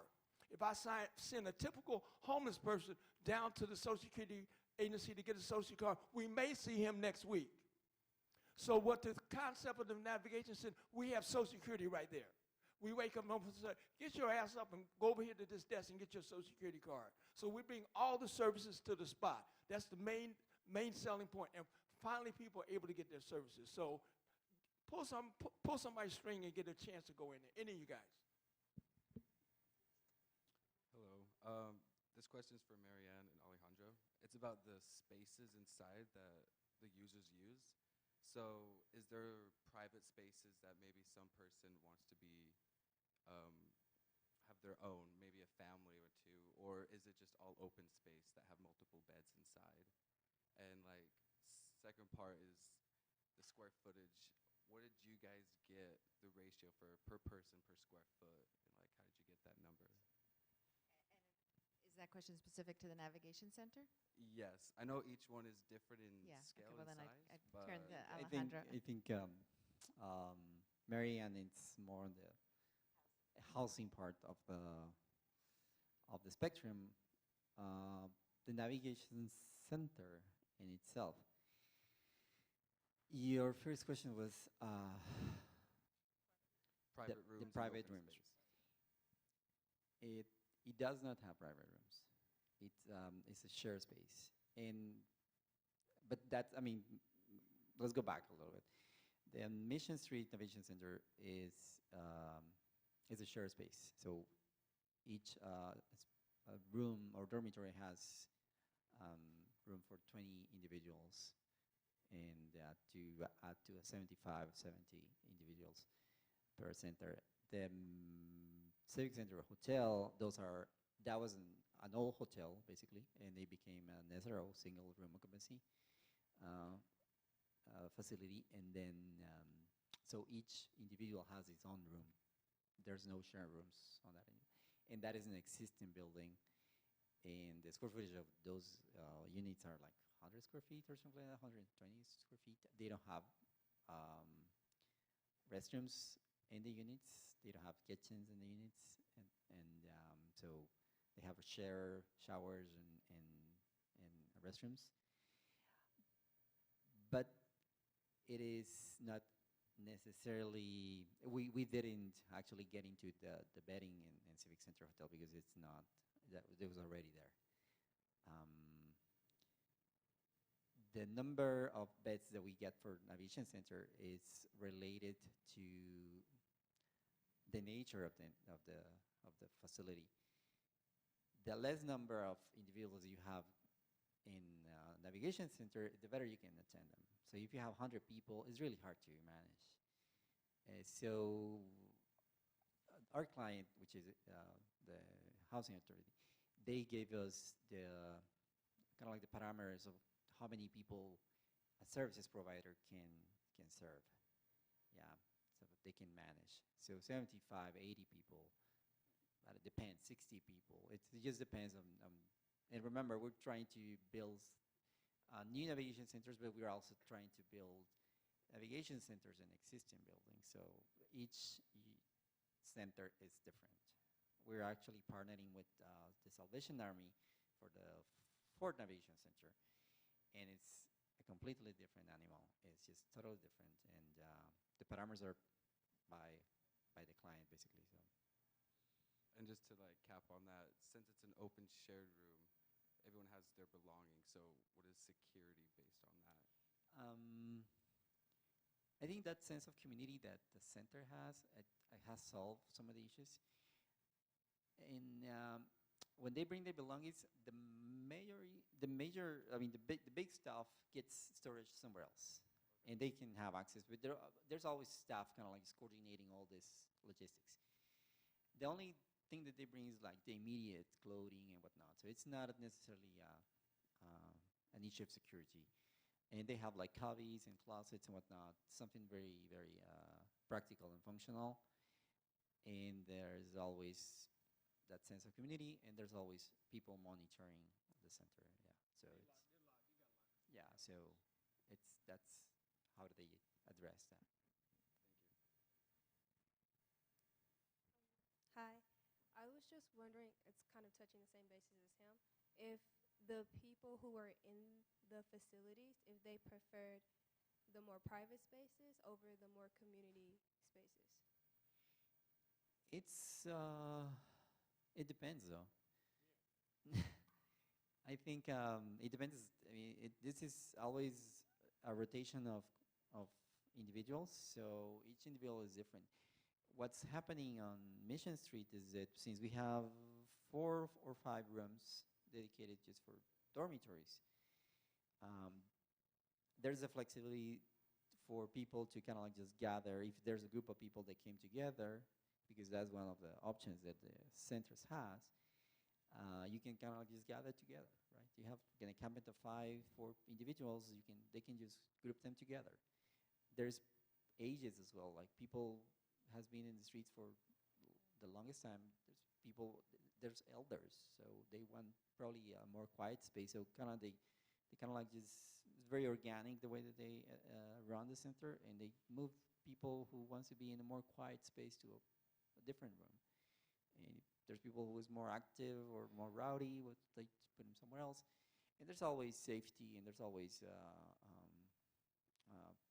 monitoring, like I said, around the center that keeps an eye on the client. So it's very organic. It's not your typical shelter where you kind of like stack together, and it's quite a different approach. And you know, the typical shelter, which is right down the street here, half a block down the street, we've had people in there for 2 to 3 to 4 years, and we have been able to offer them rooms, private rooms, and they won't leave because they're used to that community. They're people that spend a lot of time institutionalized, and they feel safer and more comfortable in a dormitory setting. You know, because that's their entertainment, that's their networking, and they're kicking it, they're playing cards. They like to wake up at night and speak to everybody. So you got 2 different sides. And we got people that have refused private rooms. So there's people on both sides. So some people love it, some people don't. You know, so it goes both ways. I have a question about the navigation center. Like, how did people get in there? I know they have to maybe just make appointment first, but how did the homeless people got the information about the navigation center? There's a task force. It's a homeless task force that the navigation center focuses more on the long-term homeless individuals, people who has some reluctancy to go into your regular homeless shelters, and have difficulties on getting services because of the same thing. And so we're talking about 15 years on the streets, 10 years on the street. So that's the target of the navigation center. And the task force goes around to the encampments, and they kind of like address the individuals or group of individuals case by case. And based on those cases, that's their first screening, right? That's the first front going into the street. That's the screening, and then if they see that there's a good candidate for permanent housing and all the services that the center provides, he gets referral to the center. And that's how they do. And then they get transportation and whatnot, and there's a second screening when they get to the center, and they bring their belongings, and there's a clean out of belongings, and that's their place and the site. That's kind of like what they do.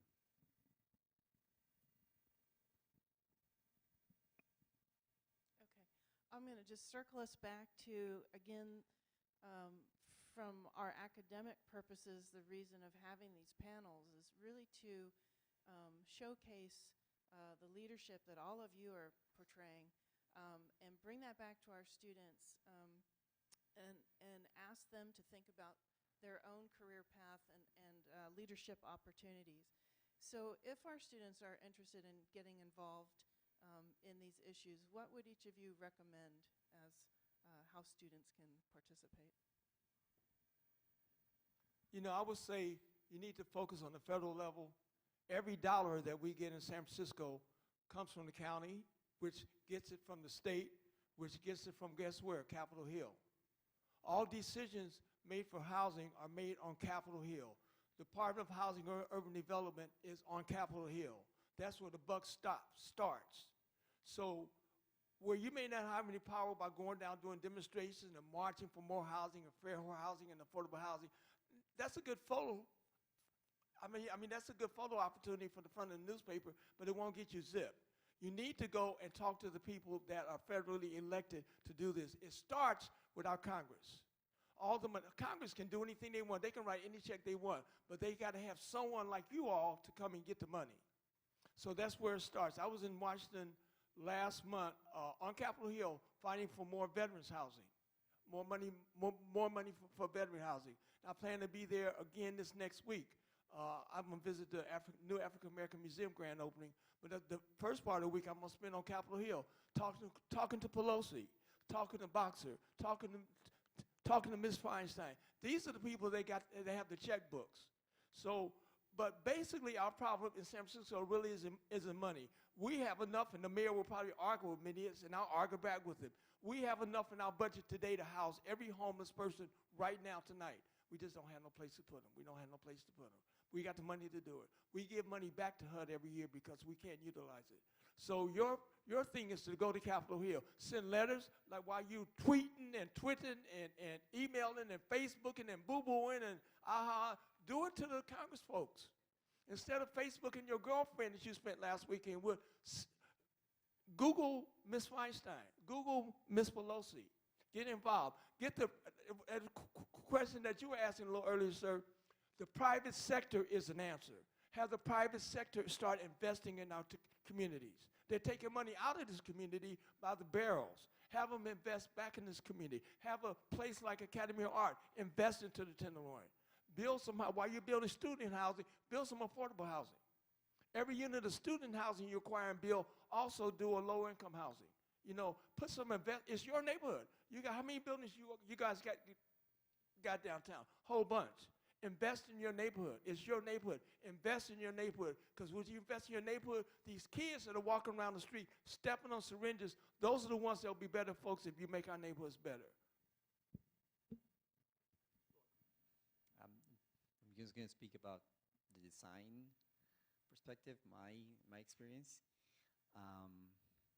In the decisions that you guys are making right now, in the education that you guys are getting, it has to mean something. A lot of people want to make money, and a lot of people want to have a career. And that's the final goal that we're looking for, right, when we're at school. But this particular conversation that we're having right now involves professionals being part of the solution. So you got to put your heart in the social issues as well. Yeah, we all like architects. We all like good design. We all like our name on a newspaper and whatnot. As designers or architects or whatnot, this is the stuff that we do, right? And but the profession, it has to give something back as well. So put your heart also in social causes. Go outside, talk to people, get involved in the policy making, talk to the policymakers, talk to the city agencies, go out and get involved on the social issues that not only the city has, but the country has, right? So this is, like I said before, everybody asks, what's the solution? There's no one solution. there's no one option. There's no one single magic wand. It's a multiple effort from multiple levels and from multiple commitments from all levels in the society. And as professionals, it's our commitment as well to give something back to our community. We are a community. We are a country. We're a city. You guys are living here. You guys are studying here. You guys are eating here. You guys are using city resources as well, and get the education and also get involved in the social aspect of our profession. I think that's probably, if you want to be part of the solution, that's something that you guys to look into it. Without the profit part, I mean, we all want to make money out of this profession and do something productive, right? But I think it is important also to give back. I would ditto everything that was said. I do think, being politically active is key, and I would say, federal, but I'd also chime in on the state and local as well. But I guess the only other thing I'd add that is kind of embedded in what's been said, but it's just don't look away. This is real, and we can all play a part, whatever it is. Everybody's got to do what's right for them, but don't look away. As much as it can hurt, we all have to pay attention and do something, and there's volunteering, there's devoting your work life, contributing money, talking to people, voting, but do something. Great, thank you. Thank you all so much, Del, Alejandro, Maryann. Thank you for spending your evening with us. If all of you would just please give them a big round of applause. I think it's been inspiring. And we appreciate all of your passions.